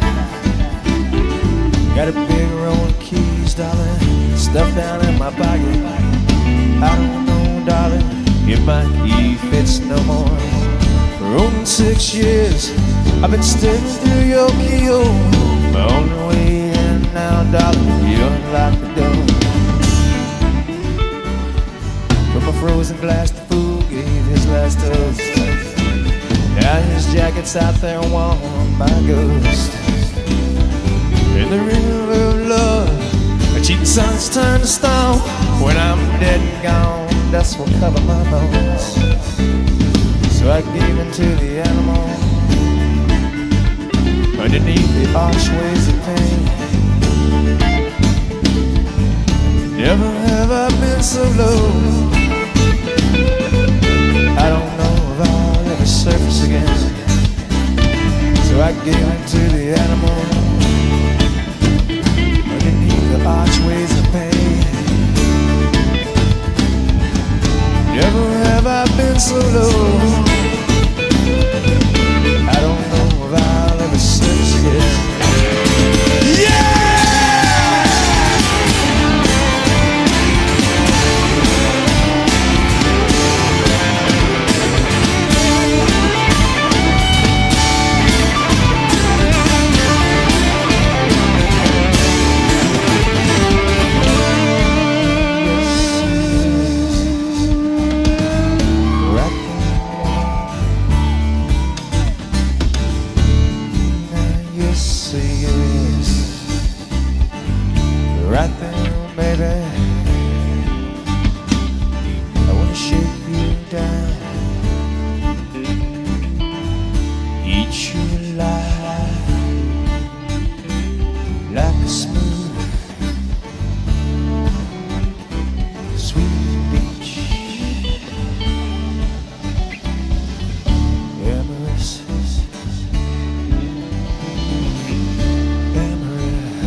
With Steve Trisman, fiddle player from Jupiter Coyote. But it's nice being in I would assume, in a lineup like this where there is that musical camaraderie and you're not looked upon as the odd man out because you play a funny instrument that most rock bands don't really associate as being part of the rock makeup. Oh, yeah. It's a guitar world, you know. Oh, yeah. So let's talk a little bit about when you first came across these guys. Were you familiar with them? Or was it just by chance that you guys linked up? And that was back in, what, 1999? Well, I lived in Colorado, and they would come through maybe twice a year at that time. That's like, 95 or something. John Felty's future wife was at the University of Colorado. She was a dance major, and she was doing a dance recital, sort of her senior thesis or whatever. And and John and Matt were doing the music for it, live music on stage with this dance program. And they just felt they needed some more sound. And so they asked around Boulder for fiddle players. And they asked a banjo player from Leftover Salmon, God rest his soul. And he recommended me. And so I ended up doing that show with him. And we got to talking. And the next couple times they came through, I went to see him. I So like, wow, these guys are drawing a crowd, and it's not the normal crowd that's in this place. It's their own thing. And like, I don't know who within the band said like, well, we ought to ask this guy if he wants to join, but they came up with that. And then in '98, I drove out and met him in Arkansas on one of their trips and moved to North Carolina. And the rest, as they say, is history. It's our history. Yeah. For those just joining us, it's fiddle player Steve Trisman talking about early meetings with Jupiter Coyote. He joins us today on the phone from Whoville, North Carolina. Steve, as far as what you think that you've brought to the band, what were some of the early responses or comments the guys would make when you had joined about that live sound? They liked it, of course, for the bluegrass side of it and all in the country, but they really appreciated just, sort of the keyboard lines I did and what I found to fit into the rock aspect of it. That it wasn't just like the fiddle player playing rock music. It fit in. I mean, I used to use a chorus box and an octaver and some effects to sort of be more rocking about it, and that ended up working up pretty good. But they just like the support more than straight up soloing, because that's just kind of player I am, really. Do you have a favorite Jupiter Coyote song? I like Drew's theme. I like the new one, It All Comes Down to This. Mm-hmm. It's hard to pick, really. Steve, I do appreciate your time today. We look forward to hopefully getting you guys back up in New England in the future. That'd be fun. Wish you all the best with the new year and getting the word out about the album. And thanks so much for the time today. All right. Well, thank you, Chris. Thought it'd be so easy. I never thought it'd be so fun. But I heard it in some alley. Now I got it on the run. So if you wanna know a secret, you better promise me not to tell.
weekend. Gonna lay on my porch down and make up with my friends. I've been riding down I-77, trying to ease my load. Every bump I hit spills thoughts of you in the road. Trisman, Trisman,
We're joined by Sanders Brightwell, bassist from Jupiter Coyote. You go from playing the bar circuit, the frat circuit, the college circuit, whatnot, southern states, and then Coyote really starts taking off as a road act by design or not by design, but this band is now dedicated to being out and slogging it out 250 nights a year or more. At the same time, you guys are recording, you're young, you're hungry, and the sound, as you said, is morphing. What were some memories of those days? Because it must have been pretty much full tilt the whole time, either on the road, in the studio, or just getting back from the road and getting ready to go back to the road. Oh, gosh. Or is it all a blur? I mean, we were total road dogs. I mean, I can remember, the 90s were a bit of a blur because we were gone so much, but, we could be gone for 3 months at a stretch, 2-3 months at a stretch on the road and literally circumnavigating the entire continental United States doing it. So we did. We played. We were working musicians. We played. We'd come back, work on new tunes, and we'd test them on the road. We'd get them ready to go for the studio on the road, and then we'd come in and do a record. So we released, 93, 95, 96, 98. How many? 5 records in the 90s, something like that, maybe 6, something like that. Right. For the entire decade of the 90s, we were nothing but mostly road, then record, and maybe home. 40, 50 days we weren't doing anything. Mm-hmm. That's full time. I mean, you can't get any more full time than that. Mom, Dad, this is no longer a hobby. No. Try explaining that to my mother too. Yeah. I'm like, look, Mom, I'm not asking you for any money, so just bear it and grin it. Yeah, grin and bear it. The new album, Life Got in the Way. Matt said, really, life did get in the way. Things changed for you guys. Families happened. Yes. Career paths happened. Road burnout happened. Recording burnout happened. It wasn't that the band was stale, but life got in the way, and changes happened. You made a visit to Matt after years of the band basically being fallow and not playing. So I had a few days, and I just, I was going through some stuff in my life, and he said, why don't you just come on up here? So I did. It was October. I think the hurricane was coming through. We just fished. We hung out. We recorded a little bit. It felt good. Just nothing like trying to map out a tune or anything, but just playing a little bit, I thought nothing more of it. And then he folded up the lodge business where he was leaving it, that hit on where he grew up. And I guess it was in December. He said, I'm playing at Eddie's Attic. Do you want to come sit in? And he kept asking everybody to come sit in. So it was, golly, there were 6 of us on that tiny little stage. Mm-hmm. This little club, it's pretty famous. I don't know if you ever heard of it in Decatur, but a lot of people have come through there. John Meyer, Indigo Girl, I'm sure there are many others. Can't put my finger on. And it felt great. And then he said, look, I'm going to start lining up some dates. Can you do them? Like real dates? And I said, sure, as long as it's on a Saturday and I can get to it from Atlanta. And that's just how it came about. Now it's been, 1 or 2 a month since then. She led you to a place with water and sea. Still you remain just one stride behind. It makes no sense, your morning song. So she casually moves on. And you remain.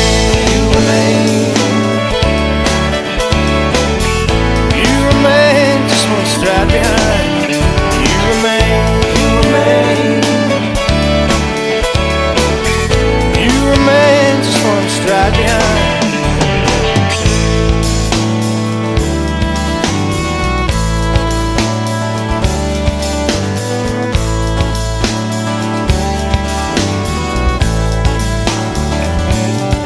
And the forest is old for all to behold.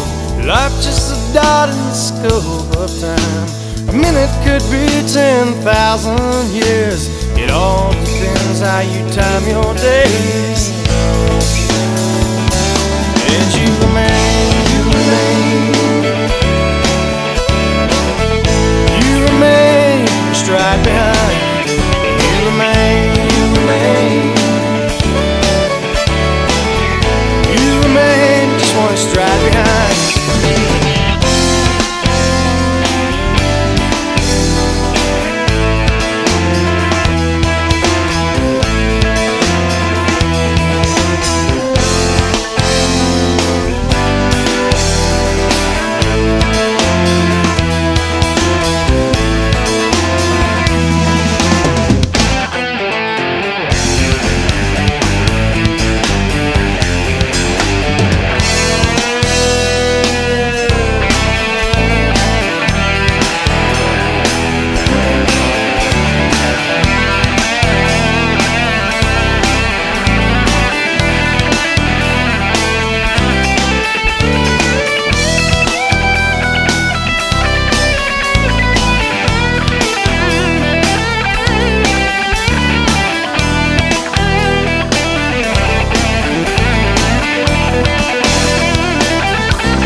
led you to a place, water and sea. Led you to a place, now you're down on your knees.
Fade in, fade out, and fade away, like the desert radio, stretches of highway with no one on them. I am no one on them.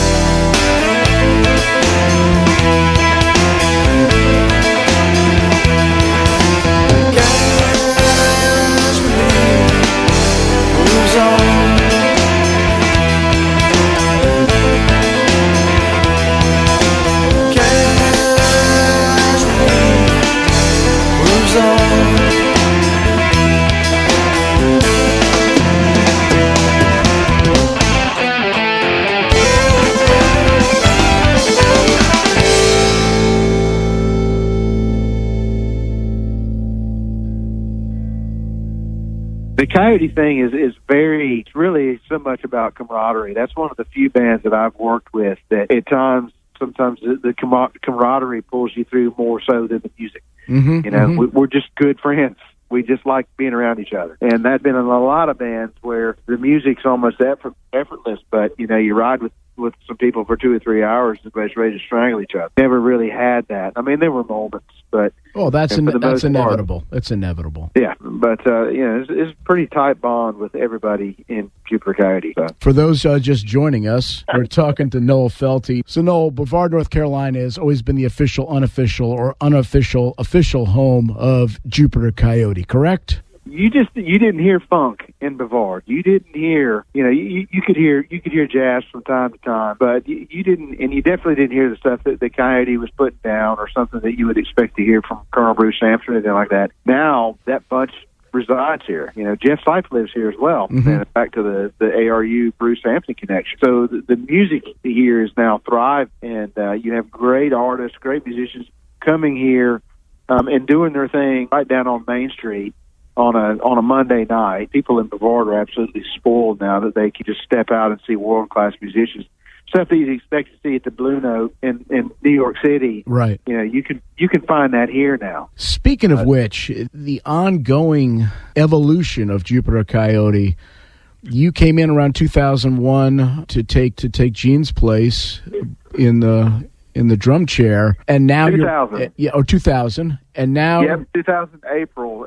I remember because I had a gig with them in Boone, which all my first gigs for whatever reason with bands, including Colonel Bruce Hampton and Catfish Jenkins and Both Sides and Countless Others, has all been in Boone, and Jupiter Coyote as well. Mm-hmm. So, that's why I remember that. It was April. We rehearsed one night in Matthew's basement and did it. But anyway, sorry, I cut you off there. No, not at all. But now the changes comes so much that Gene is back in the fold, and it's a dual drumming band. Each of you guys with different styles. I always think of Gene as more the meat and potatoes, roll up the sleeves and just hit it. You know, the muscle, you a little bit more on the finesse side. I kind of trace that to the ARU, the prog rock, the jazzier stuff. But having never seen you guys together, I'm just picturing what I saw of you guys playing as solo drummers. But I think a really good partnership and compatibility and complementary kind of styles that you guys each bring to the mix in a band where everybody is an ace musician. This is just an extra kind of curveball that gets thrown in that works. It does. And Gene and I, it's funny. We are different players, and the beautiful thing about two completely different players is you learn a lot from each other. Gene brought something to that band that I always struggled with my background. You know, back to finesse and playing jazz and classical. That kind of, I was never really a heavy hitter, and I was never really a meat potatoes guy. I was like an organic guy, man. You want to change things around. You want to create some color here. You want to compliment a soloist. That's kind of where my bag was. And as far as being like a really solid groove player, you know, I had to really do my homework to do what I think. It's funny, people who aren't musicians or even musicians have this kind of mentality that it's simpler to play certain styles than others. And it is not true by any means. It was just as hard for me to develop a good foundational rock groove than it would ever be for some rock drummer to try and figure out how to play jazz. It's just as difficult on both levels to try and adapt to a different style. And, of course, I had to do that with Coyote. It was really family connection. The brotherhood that we already had established was there, but musically we had gone in different directions. So, and I got a call to do it. Really was nervous about it because I'm like, guys, I'm not Gene Bass. Right. Gene Bass, for most of a solid decade, had been really making things happen for them. And Gene did a brilliant job, and I studied him, you know, a whole lot when I took over the gig, because last thing you want to do when you're like a hired gun to come in after somebody's been laying something down for 10 years is, you know, I don't want to just take my shirt off and go, here I am. This is what it's all about now. This is the new guy. Kind of have to earn your way in, and I think I pulled a lot from what Gene had already established there, and probably analyzed his playing more than he ever has to kind of fit that void.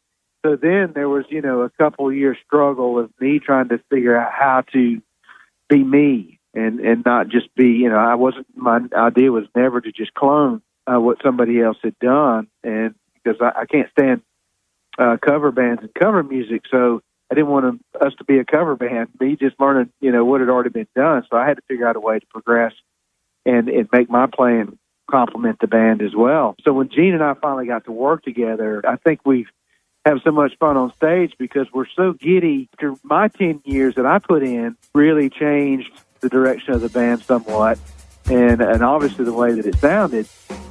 But also there's still elements of what Gene had already done there. So when we play together, Gene and I will catch each other playing. Either he's doing one of my licks that he's heard, or I'm playing one of his that, you know, he did 10 years ago or whatever, and we do it in unison. We look at each other and, you know, just laugh. So we've had a whole lot of fun with that. And then, like, back to what you were saying, him, you know, being a meat and potatoes player and me learning how to be a meat and potatoes player, it's definitely been a lot of fun for us to play together, because now that he's back in the meat and potato role, I'm back in. I'm going to go off in this direction now because I got Gene to hold it down. To anchor it, yeah. But I tell you what, Gene is, when you reverse those roles, when you anchor for Gene, because Gene never had anybody anchoring for him. Right. So when you can reverse those roles and I anchor for Gene, he can step out there just about as far as anybody. So I've been really impressed seeing what he's been hiding in his bag for many years. I think he must have really held himself back a lot to allow Jupiter Coyote to mold into what it was, because Gene's a hell of a player, and there's a lot of stuff that he doesn't do that he is capable of.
ago.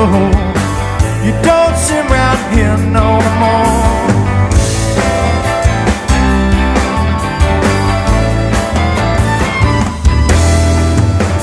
One boy standing next to the major, four in the black, one in the tan.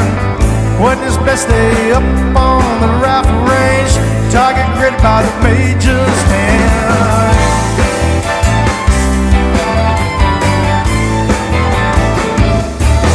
You got the whole world out there hanging in the balance while you're searching for the way you think it ought to be. Ain't no time for a soul searching, brother. Won't you take a deep breath of the way it is?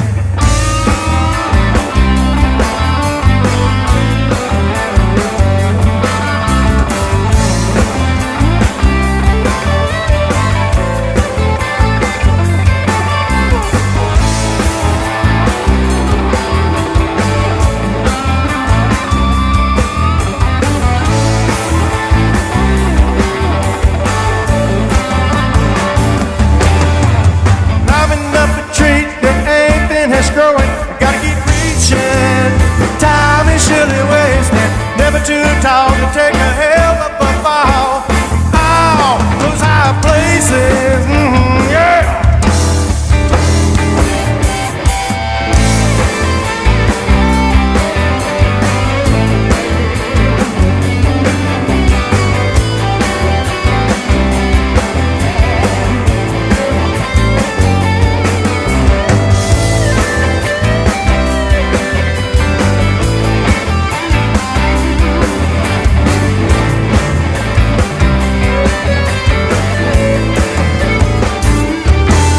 Got the whole world out there hanging in the balance, searching for the way you think it ought to be.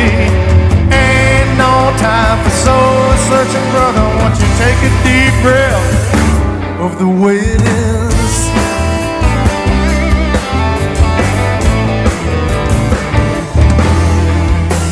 A man flies down on the eastern coast, a man's whiskey while time flies by.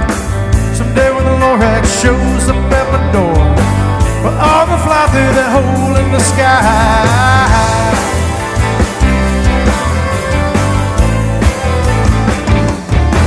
You got the whole world out there hanging in the balance while you're searching for the way you think it ought to be.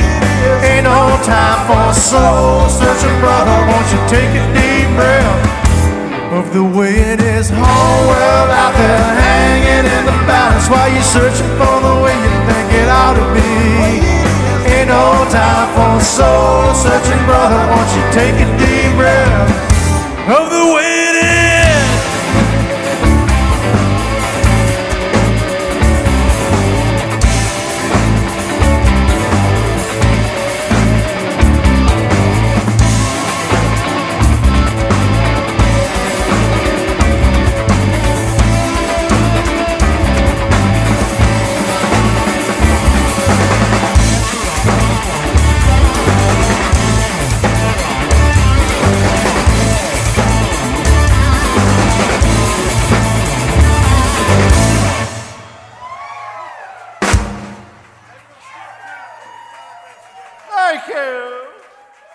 Just joining us, we're in the midst of a Jupiter Coyote feature today. We're joined by Jupiter Coyote guitarist John Meyer in Macon, Georgia. The sound of this band, it's taken some changes over the years, adding fiddle player Steve Trisman in the late 90s, early 2000s. You and John Felty have some similarities as guitarists, but at the same time, you bring a little bit of a different approach to the lead guitar slot, and obviously everybody is an ace musician in this band, so the gumbo pot that is filled with all these different styles of players, everybody with different backgrounds, really has a nice balance to it. But your style of playing, say, compared to a Felty, and how you fit in with Matt Mays? Well, I mean, yeah, it's definitely different. John Felty, I think he came up more, this is kind of hard to say, he was probably Southern rock side of things. Now, I mean, when I slashed Southern rock side of things, I mean, when I started off, I was, obviously,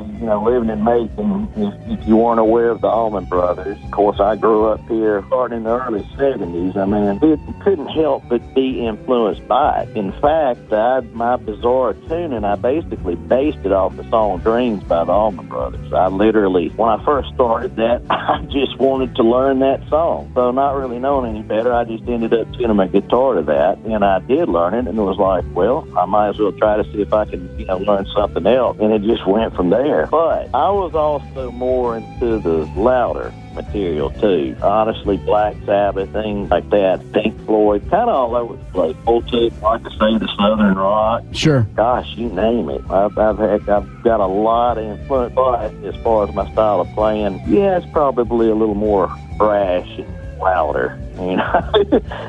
I've had to ease off on the distortion a little bit for this, just to try to make it not too far over the edge. But the more I'm playing with them, the more we're kind of figuring each other out. So it's just like getting better daily, which is great.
Face and he's a living on another route.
my boys' faces living on another rock.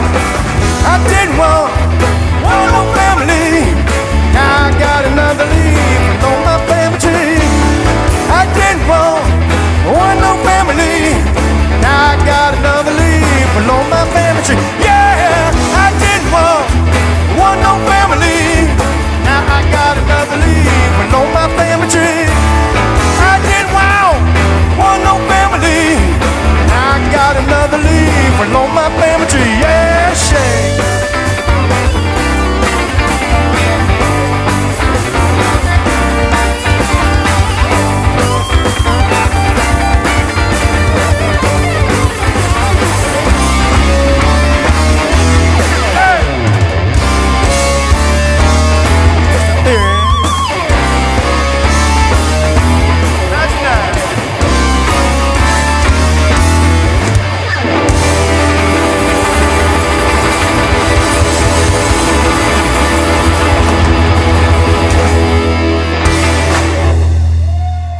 For lack of a better term, Jupiter Coyote has technically reconstituted itself. They've got a new album out called Life Got in the Way, and right now we're talking to bassist Sanders Brightwell. Sanders, there's got to be some attributes that you could cite as what has made this band stand the test of time, keep a loyal fan base, even though the band has been off the road for so many years. Your thoughts? One, our music, and then we never, ever took our fans for granted, ever. They were our friends first and foremost, and so it's a testament to that. And I think from what some people have said is that this band has never sounded better. And I think we sound great, totally. I think we're all very glad to be up there playing, and we've been together, and I've known these guys. I've known Noel longer than anybody else, and gosh, I've known Matt and the rest of them since probably 89 or 90, and that's a long time ago. Mm-hmm. We never lost touch, even we were kind of ether there for a little bit. And, sure. We are all friends. We're joined by Sanders Brightwell. Before we let him go, we're going to give him the toughest questions.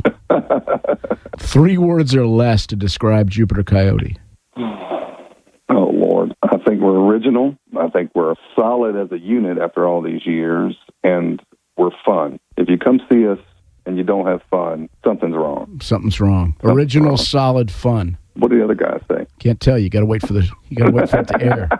I don't know. That might be a good bumper sticker when you think about it. Jupiter Coyote, original, solid fun. I don't know about the fun part. Maybe I need to rethink that. Well, you said it. Entertaining, perhaps. Entertaining. Now you're starting to sound all sophisticated. Now you're starting to sound like you're starting to sound like Noel Felty now. Oh, Lord. I can't wax as philosophical as he does. No. Sanders Brightwell from Atlanta, Georgia, bass player with Jupiter Coyote. If you had a favorite track or two, what would you say, at least for today, what would you say were some of your favorites? I love the Here Be Dragons record. The track Words, to this day, is still one of my favorite ones, and I think Matt's vocals on that are absolutely superb. I think it was one of the best tracks he ever laid down vocally, I think. I love that whole record.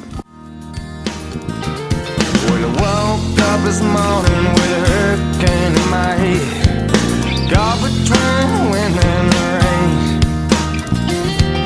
Guessing I'd have thought I could ride out that storm. I'm afraid of a choice I made.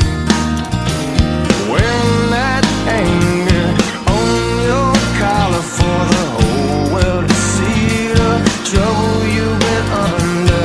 Carry that chip, boy, on your shoulders while the rest just suffer under the weight of your boulder. Oh, I was slowly growing older. Hey, you better make your words soft and sweet, 'cause you never know from day to day which ones you have to eat. Oh, Lord, you never know from day to day which ones you have to eat.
baby, now what is that you're saying?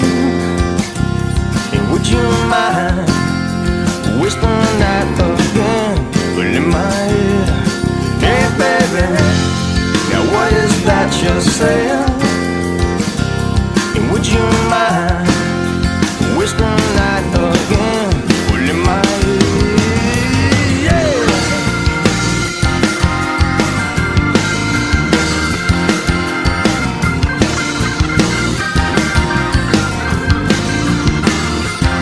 And that's what's broken. Hey, won't you give me 1 or 2 to call my own? What's broken are just lies. What's broken? Hey, won't you give me 1 or 2 that I can't keep? What's broken are just lies.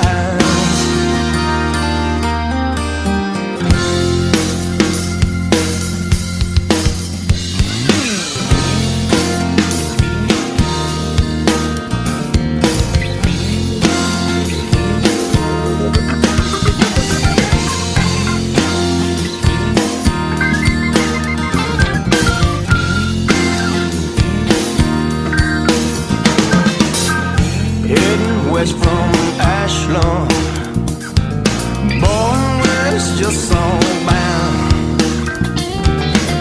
10,000 feet up in the sky, and on your face there's still a frown.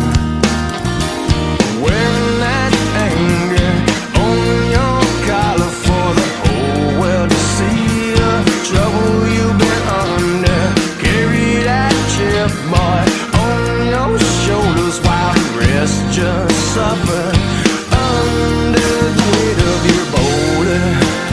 While we slowly grow older, hey, you better make your words soft and sweet, 'cause you never know from day to day which ones you have to eat.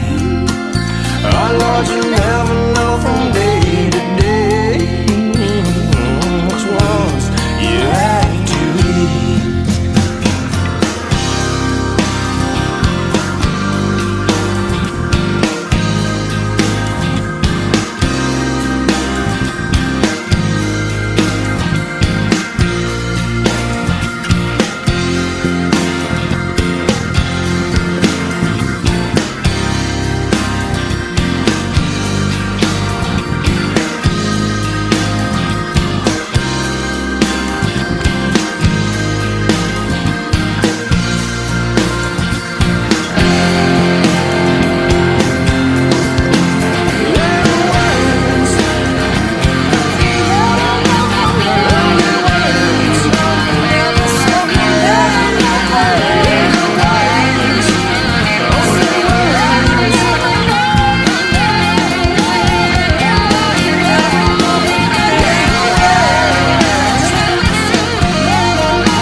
Talking about what makes Jupiter Coyote tick and what sets them apart. We're going to go back, talk about a track that came off the third album. It was called Wade from 1993, the track called Cindy. We're back now with Jupiter Coyote drummer Noel Felty. We like songs, at least in that band. That band is a band that I think the songs are the strong point. The jams just happen to be the fun stuff for everybody that happens in the middle. Right. But I'm there to play those songs, and that audience out there are there to hear those songs. I don't think there's anybody in that audience that comes to see a Jupiter Coyote show that is coming just because they want to watch the drummer, or they're coming just because they want to watch the violin player or the guitar player, or that they just want to hear solos.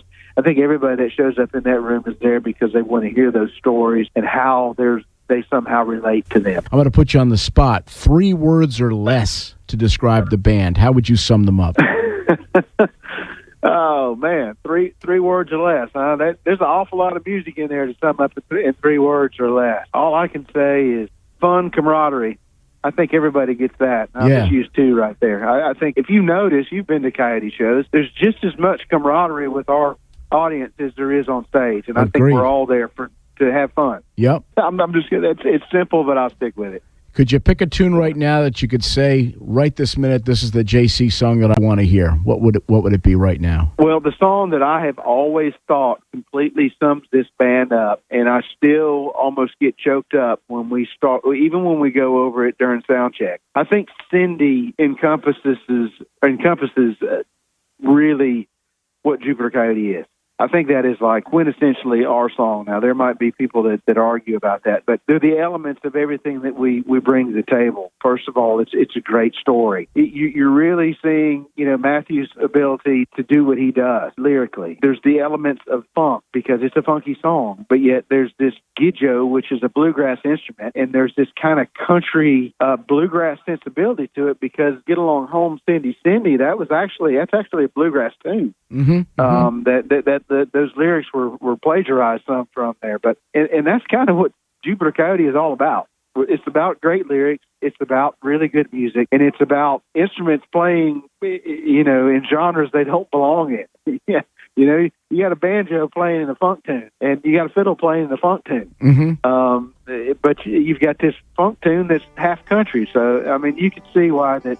I think we leave a question mark for at least radio stations. But every time we start that song, there's a general energy in the room that changes, and it does when we do sound check. When we start running through some of that, and I think that's the reason we use it in sound check so much because it's one of the ones that we've got all the elements of Coyote, including background harmonies and all that stuff. So everybody's vocals are on everything. So we tend to play that song a lot. That really sums, I think, us up a lot. Noel Felty, thank you so much for the time today, the stories, the insight, and sharing a little bit about what you see and hear from your place behind the traps. We really appreciate it and wish you all the best in the new year to come and obviously the great new album. Yeah, man.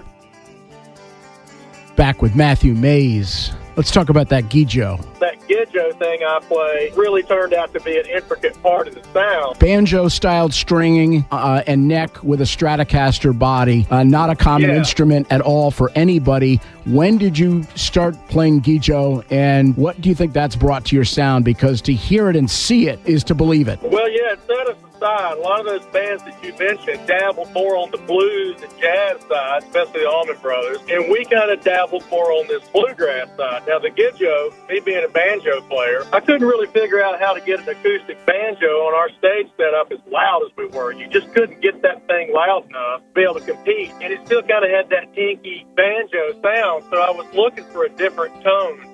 One day I was sitting in my room practicing. This is how this happened. I was trying to learn how to play the Nashville Albert Lee style picking, kind of like what it's where you hold a guitar pick between your thumb and index finger, and you pull with your middle and ring finger. And it was really difficult for me to learn how to do that because my thumb, from all those years of banjo playing, kept wanting to pull up on the top string, that octave string, like I was used to playing. So I was sitting there practicing on my Fender Strat one day in my room. I had it plugged in a twin. And I found a set of banjo picks in my gig bag. And I put them on, and I was trying to do banjo Earl Scruggs, 5-string roll banjo bluegrass licks on the electric guitar. And it doesn't work because first of all, you're in standard tuning. A banjo is tuned in open G. So I just kind of had a light bulb moment where I said, man, hang on a second. So I got clippers out and I cut the E and the A string off the top strap. Cut them off completely, took them off. And I took a high E from the first string, another one, and put it up on the 6th string spot on my guitar. And then tuned it into a low open G chord like a banjo's tune. And then plugged that sucker in my amp and started doing those rolls, and now they work. And I was like, holy smokes, listen to that sound. Now I can do all these picking licks that I know, but with a different tone. So I took that Strat up to a custom builder in Griffin, Georgia, a guy named Tom Dodd, and he had already built one hot rod electric guitar for me. And I told him, I said, now, I got up to his shop, and before you think I'm crazy, but I'm getting ready to ask you to build me, listen to this. And I pulled that Strat out, strung up like that, plugged it in one of his amps and played some on it with banjo picks on my finger. And he's like, wow. He goes, that's going to freak guitar players out. They're not going to be able to figure out how you're doing that. So he built the first one. It kind of had some bugs and some intonation problems keeping it tuned. And then I played that one for a while, and then in the process, he built a couple more. And then the third one that he built is the one I'm still playing today. It's just a superb, awesome instrument. He really got all the bugs worked out of it by the third one. So unlike a gold tone or a Deering Crossfire, which are electric banjos, basically, this thing kind of got the characteristics of a Strat. It's got 3 pickups on it, 2 tones and a volume and a 5-way switch, so you can get all these different tonal sounds out of it. You can plug it in an amplifier and crank it up and get it to sustain. Now you can play it distorted. You can put wah-wah on effect. Well, I was going to say, you throw some pedals through that and some effects pedals, and it really turns into a little monster. It really did. And what I figured out is if you slow those banjo rolls down in a funk groove, let's just take a song like Cindy or Lucky Day, and you put a funk groove under them and you slow that thing down, those rolls, it just became a sonic, rhythmic launching pad for the lead line players. I really use it as a rhythm instrument. In the band, sure, you can play lead line on it, but I kind of play that thing in the band like maybe what a keyboard player would do.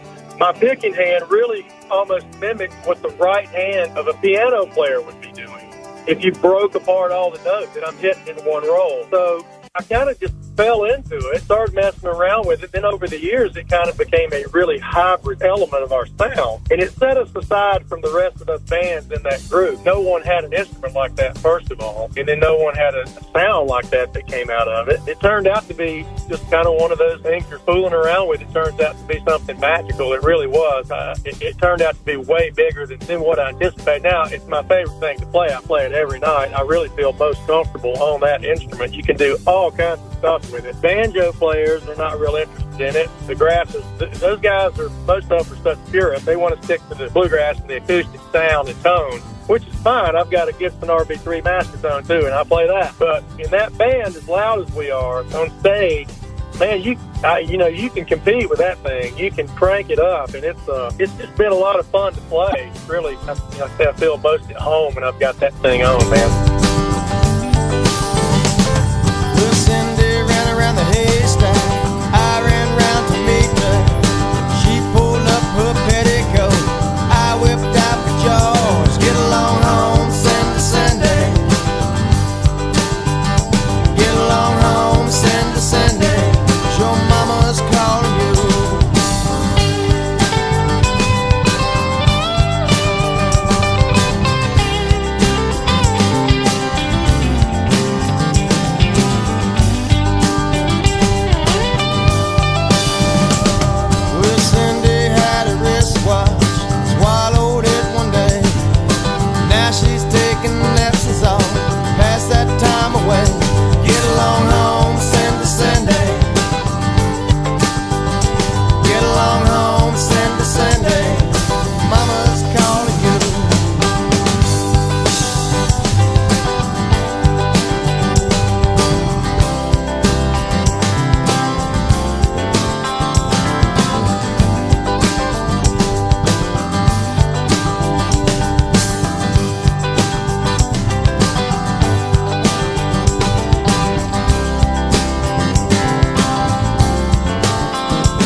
Guitarist John Meyer from Jupiter Coyote has joined us. When you were approached by Matt, I assume that's how it all happened, with this new album project and starting to do road dates, were you thinking to yourself, geez, why did this take so long for this to finally happen? Or how did it strike you as finally being in this band? Well, quite honestly, I mean, Matt had approached me a couple times in the early 90s. And obviously you guys had worked on Raptor Trail and those projects and all previously, so it wasn't like you guys hadn't been playing together, you and Matt and Gene Bass. Right. Well, I think I told you earlier, Gene and I actually started playing at the same time. I've known him since 1977, so I'm giving away our age there a little bit. But, he and I started off playing at his folks' house, just he and I, and then that sort of morphed into a few months later. He and I would play teenage parties, thrash along with Black Sabbath, and we just lit the crowd,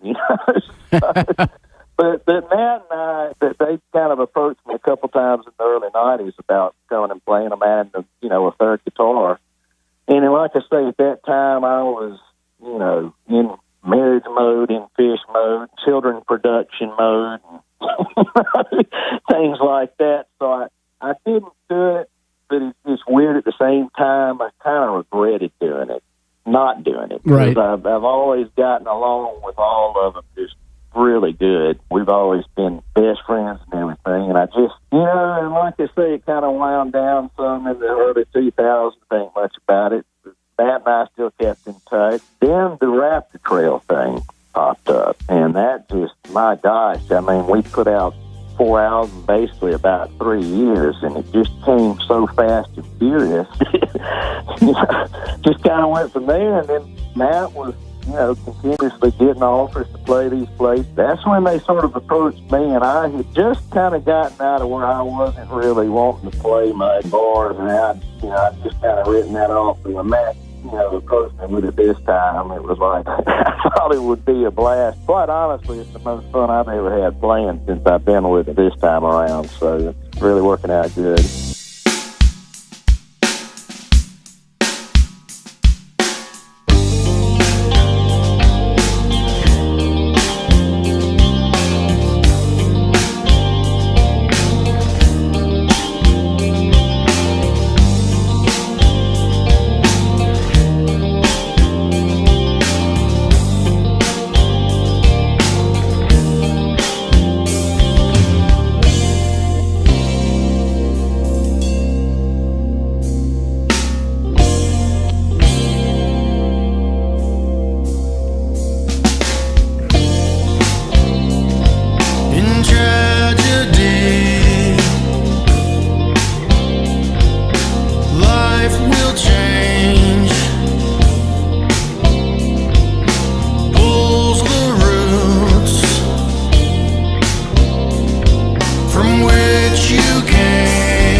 It's a live band, and I never know where it's going to go once we start, and that's what's fun about it to me. The studio stuff is great. It's different these days than it was back, like you mentioned, Wade or Lucky Day. We did the last record, it's via file sharing. Everybody is in their own home studio. Mm-hmm.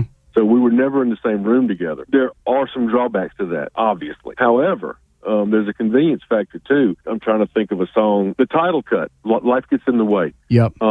Couple different takes on that one. I did a couple of takes one day, and we listened back to it, so I don't know if this is going to work right now. Noel did a take on something, and instead of getting frustrated about it, well, I guess everybody just went back in the house and had some chocolate chip cookies Mm-hmm. and just waited another day, and nobody really got stressed out. It was a very low-key record to make. It's nice to all be in the same room together when you can. The early material, I should say, back to the Wade days, you guys were working with Johnny Sandlin, the renowned engineer, producer down in Georgia. A different era then in the studio for bands. As you said, the way things are being done now, recording technology has changed so much. You can make an album at your desk, basically, with a computer these days. As you said, guys, True. sharing files. But a band is only as good as that band is when they're together. And you can share so many files and Pro Tool things to death, but you've either got it or you don't got it. And so many bands cannot play live well,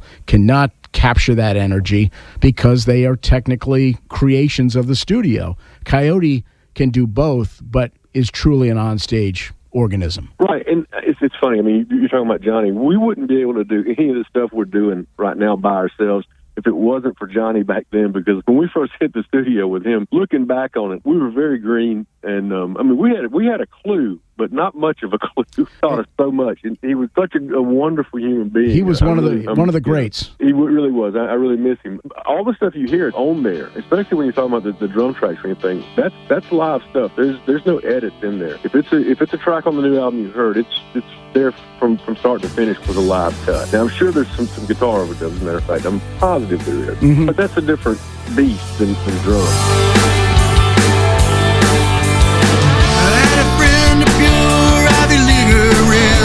Charger, overachiever, up every morning before that bell. Down on Wall Street with something to sell. Workaholic man, that's an understatement. Self-inflicted punches, scheme overinflated. Made a ton of dough, but died real slow. You can't tell where you're now when you go, and you never see you all behind the hearse.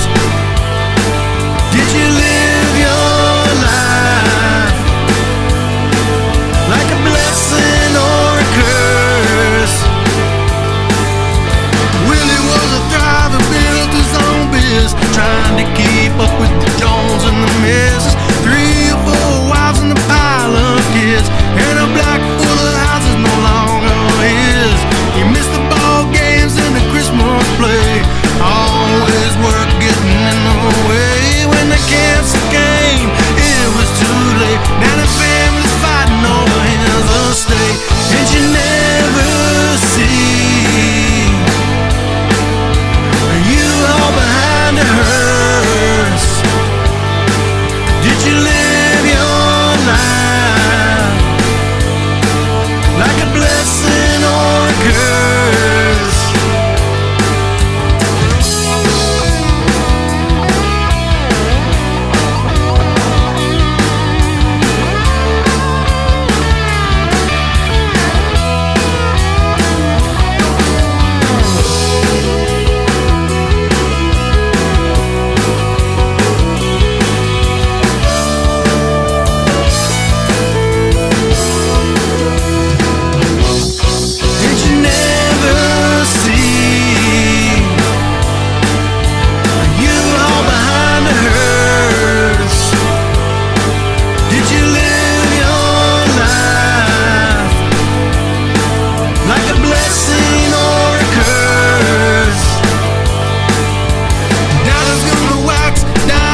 We're back with Matthew Mays from Jupiter Coyote. Their latest album is Life Gets in the Way. And the burning question is, there's two coyotes. There's a studio coyote and there's a live coyote. The building blocks are in the studio, or maybe the building blocks are on stage that you take to the studio. But on stage, this is a band that takes on a whole new complexity to it. What's a JC show in your mind? How you guys design your sets? What can happen out there? Well, lately I'm really trying to vary them up a lot. We have such a gigantic catalog stuff that we try to really mix up the set, not playing the same one. Of course, the jams, when we cut loose, do some of the improv sections in our songs, we never play those the same way twice. The band that played as much as we did, that kept it interesting for us. As a player, it kept you pushing the parameters of where you could get with it and just try to see, we called it the door. You get up to the door every night. Some nights you got through, and some nights it was a train wreck. But we tried every night. But yeah, that dynamic from the sets, you try to give them, move it into kind of some of the country rock tunes, some of the song stuff, some of the jam stuff, and then keep it moving in and out where it's not all in the same format the whole show. Be one or two ballads in there, not a whole lot. Try to just build the intensity off the crowd. We used the set list. We didn't always stick to it. We would kind of just try to fill out the crowd, see what kind of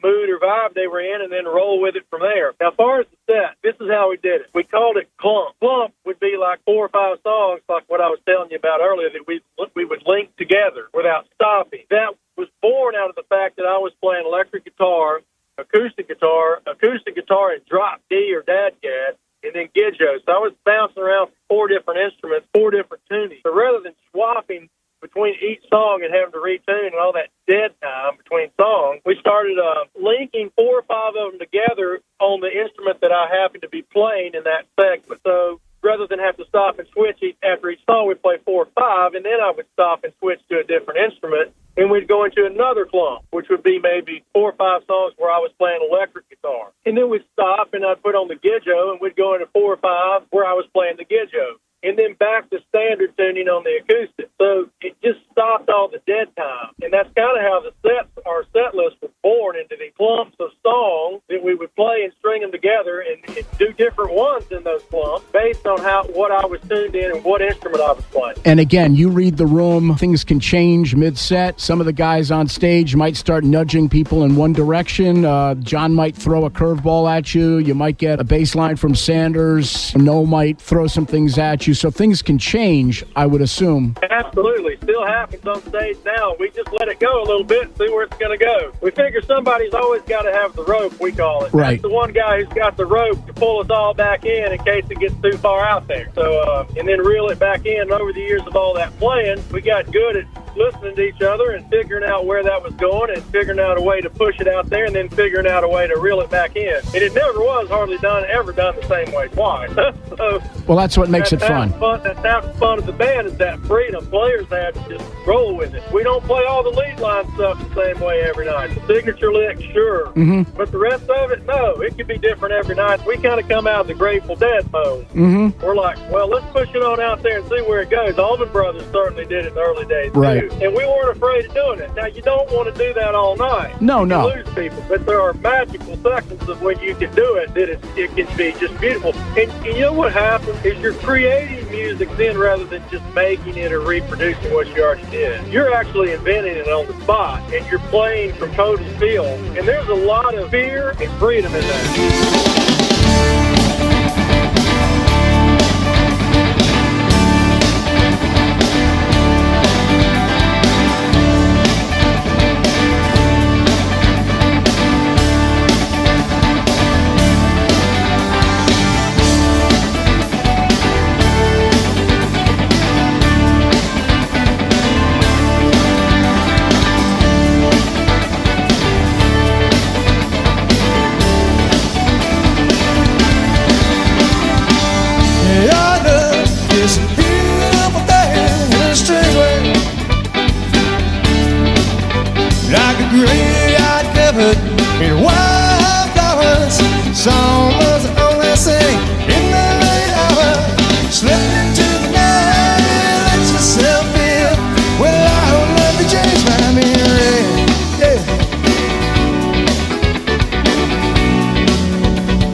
winter's getting warmer like a hula, and I'm feeling the weight upon my shoulders. Running down the highway, trying to lovers on a blade, making love on the time beside the wide awake. Rosette, Rosette, yeah. Rosette is a beautiful thing in a straight way, like a song that you sing with those that have gone. Spirits are dancing and on the catacombs, slipping into the night. Yeah, let your body feel when I hold on to James by Mary. Yeah.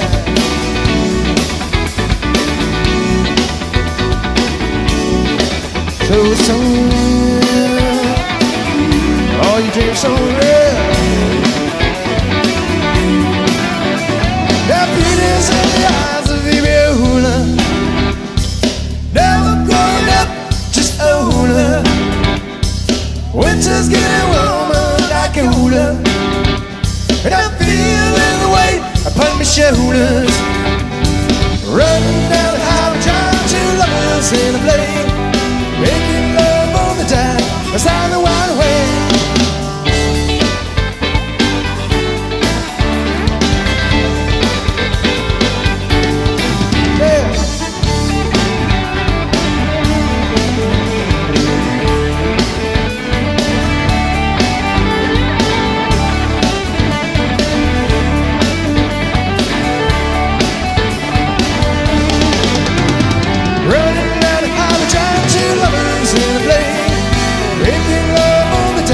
Beside the wide awake, Rosie,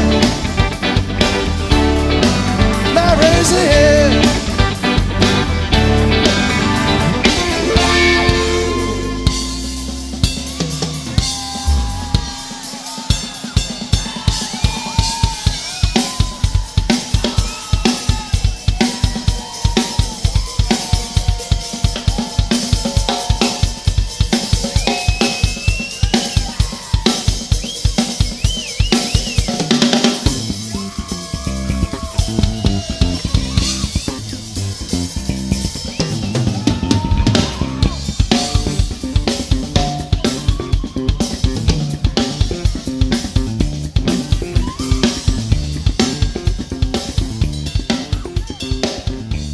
Founding member of Jupiter Coyote, guitarist John Felty has joined us from Brevard, North Carolina. John, this band as a live band really, when you get down to it, is where it's at. The studio material is all good, but there's the studio Coyote, there's the live Coyote, and this has been a reason why people continue to go out and see this band because of the live shows. What was it that made it so special for you guys on stage? And let's face it, thousands and thousands of shows, hundreds of thousands of miles driven, and Road Dogg doesn't even start to describe what this band did as far as logging miles. The fact that you guys survived and didn't kill each other, never mind just driving off into oblivion, it's mind-blowing to understand just how much time was put in on the road, different places every single night, literally. Yeah, well, you just kind of hit on it, Chris. I mean, it was at the end of the day, we all just like hanging out with each other. And, you know, I think if you polled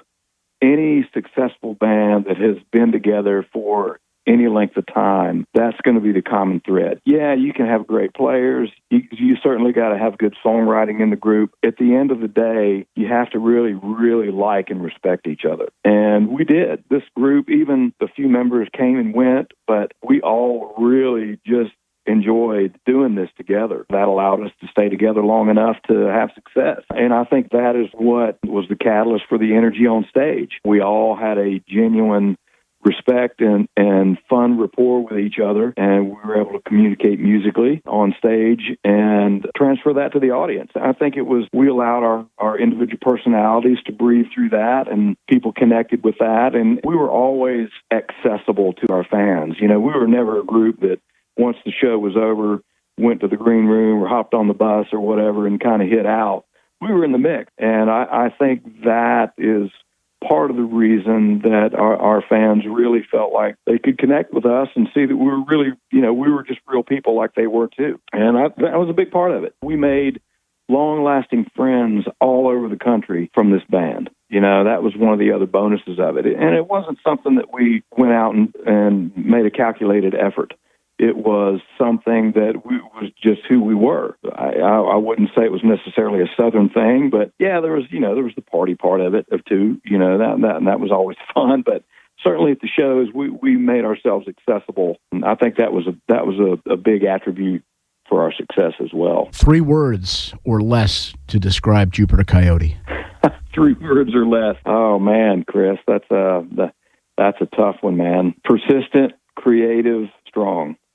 That fits. Do you have a favorite track or two? Oh, man, you know, it tends to change over the years. So that early Cemeteries and Junkyard stuff, again, I think if you ask any band, if you play this stuff for so long, you just kind of get tired of it, and the new stuff tends to be more inspiring on stage. But I tend to gravitate and still like, to this day, the stuff that is more of the bluegrass influence stuff. When Matt was playing as Gidjo, that kind of stuff to me was more the unique sound of Jupiter Coyote than anything else we did. Just from the layers musically that we were able to create when Matt was playing as Gidjo, it was always the funnest stuff to play. I don't necessarily have, out of that body of work, you know, a track or two that stands out more so than the others, but I always liked Ballad of Lucy Edenfield, Cindy, the Lucky Day Jam. That was always pretty fun to play. The Gidjo stuff, as we say, it really was, I think, my favorite stuff. John, thank you so much for the time. Wish you all the best in the new year, and look forward to what's next on the horizon for you guys. Great, Chris. Thanks. Thank you so much. Well, Lucy was a country girl from down around Biloxi.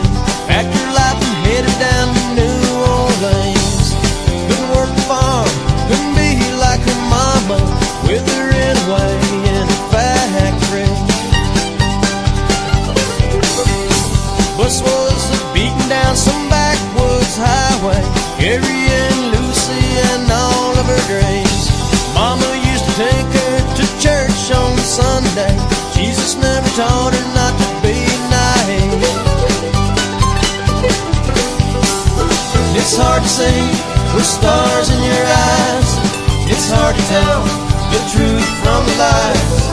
Harder not to hang your head down and cry.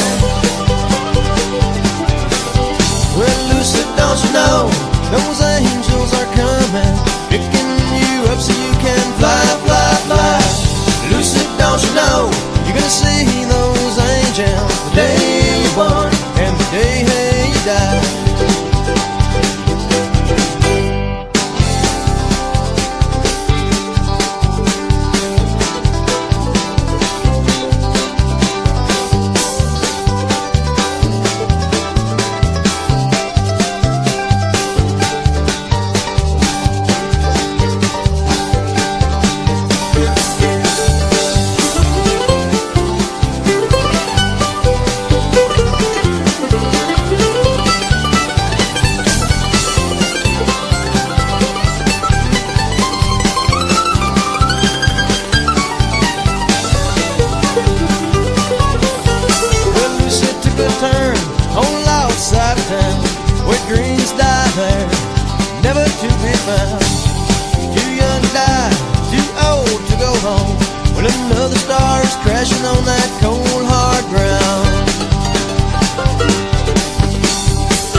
It's hard to tell the truth from the lies. Harder not to hang your head down and cry. Well, Lucy, don't you know those angels are coming, picking you up so you can fly, fly, fly. Lucy, don't you know you're gonna see those angels the day you're born and the day you die. Lucy, don't you know those angels are coming, picking you up so you can fly, fly, fly.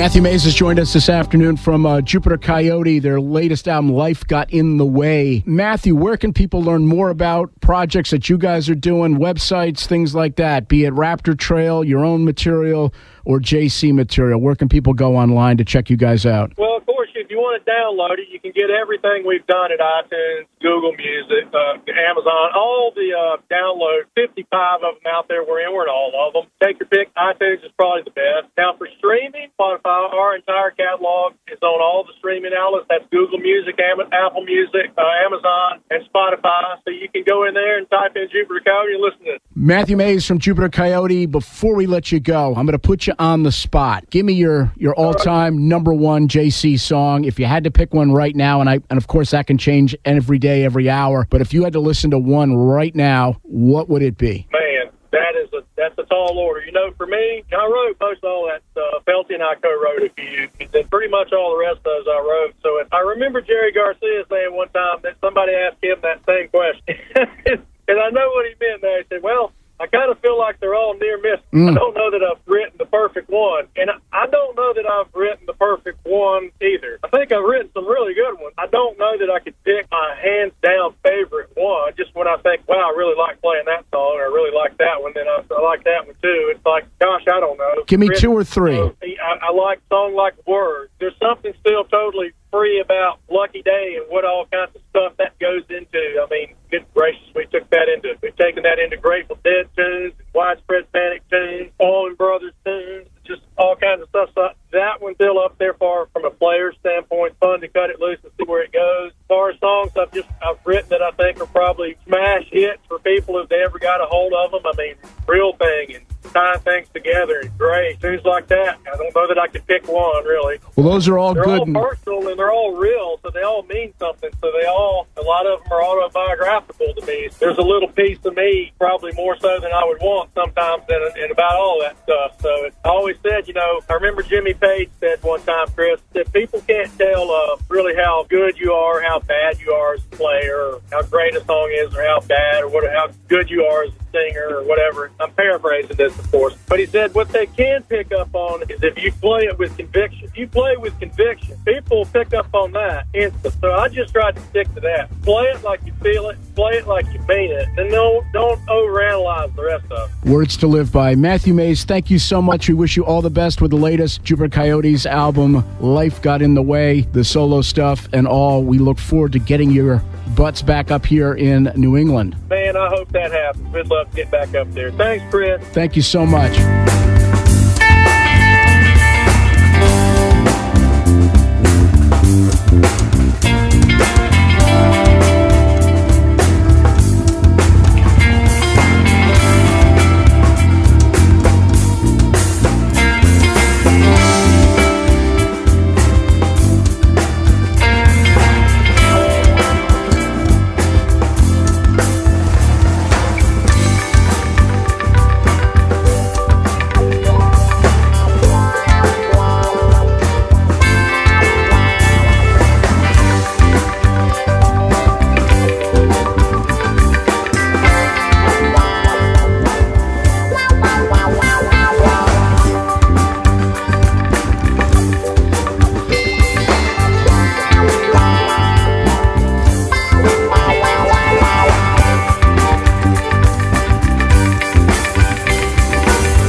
was your lucky day. I guess you'll finally get your way.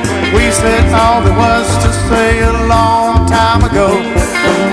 Rise and fall like a song, live just as fast as we came along. Two rides making a wrong on the road, let's travel down.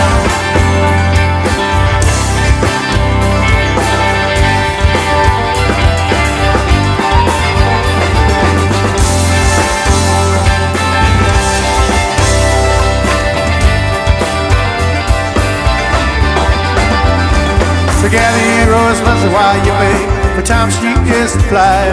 And that same cloud that smiles today, tomorrow might be dying. So gather your rosebuds while you may, for time she is to fly. And that same cloud that smiles today, tomorrow might be dying. Yeah.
including a Jupiter Coyote feature this afternoon, I should say this morning, going into afternoon. Special thanks to Matthew Mays, John Felty, Gene Bass, Noel Felty, Steve Trisman, and John Meyer for their assistance putting this together. Dr. Love up next with The Funk Show. He'll be with you until 6 o'clock this evening. As always, our phone number here in studio is 860-297-2450. My name has been Chris. I'll be in again doing soul and blues and funky stuff on Saturday, 3:30 to 5:30 on Greasy Tracks. You can reach us at 860-297-2450 via email at greasytracks@aol.com, and of course on the interweb at WRTC-FM.com. Gonna leave you with one from the Lucky Day album. Again, thanks to JC for help putting this together. This is one called Tying Things Together. You are tuned to WRTC Hartford. Wednesday morning, heading into afternoon, and I do hope you all fare well. Keep your heads up.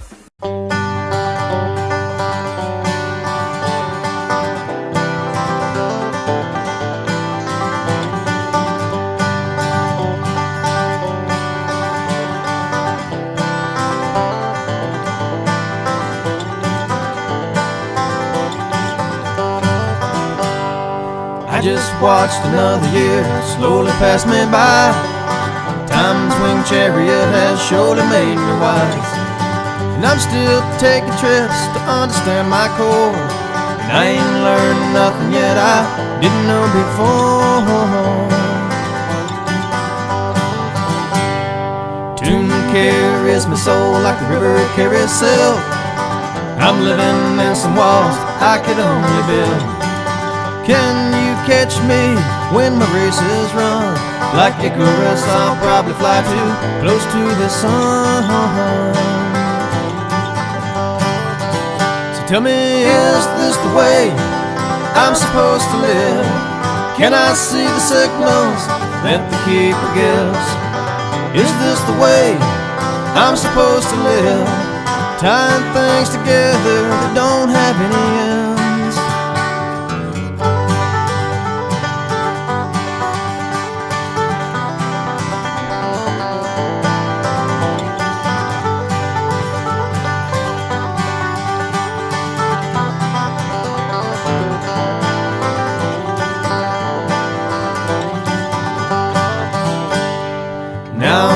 Down the road just looking for me.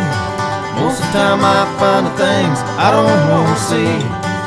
You gotta be careful when you're living near the bone, that you don't end up growing old and dying all alone. I just watched another year slowly pass me by. Time's winged chariot has surely made me wise, and I'm still taking trips to understand my core.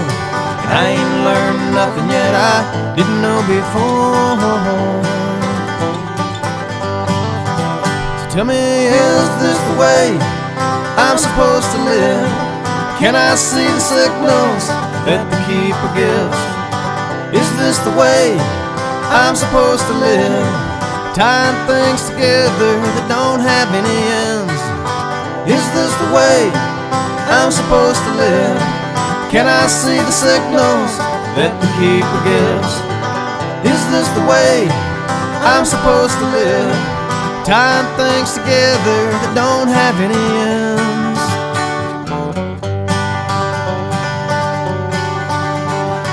Tying things together.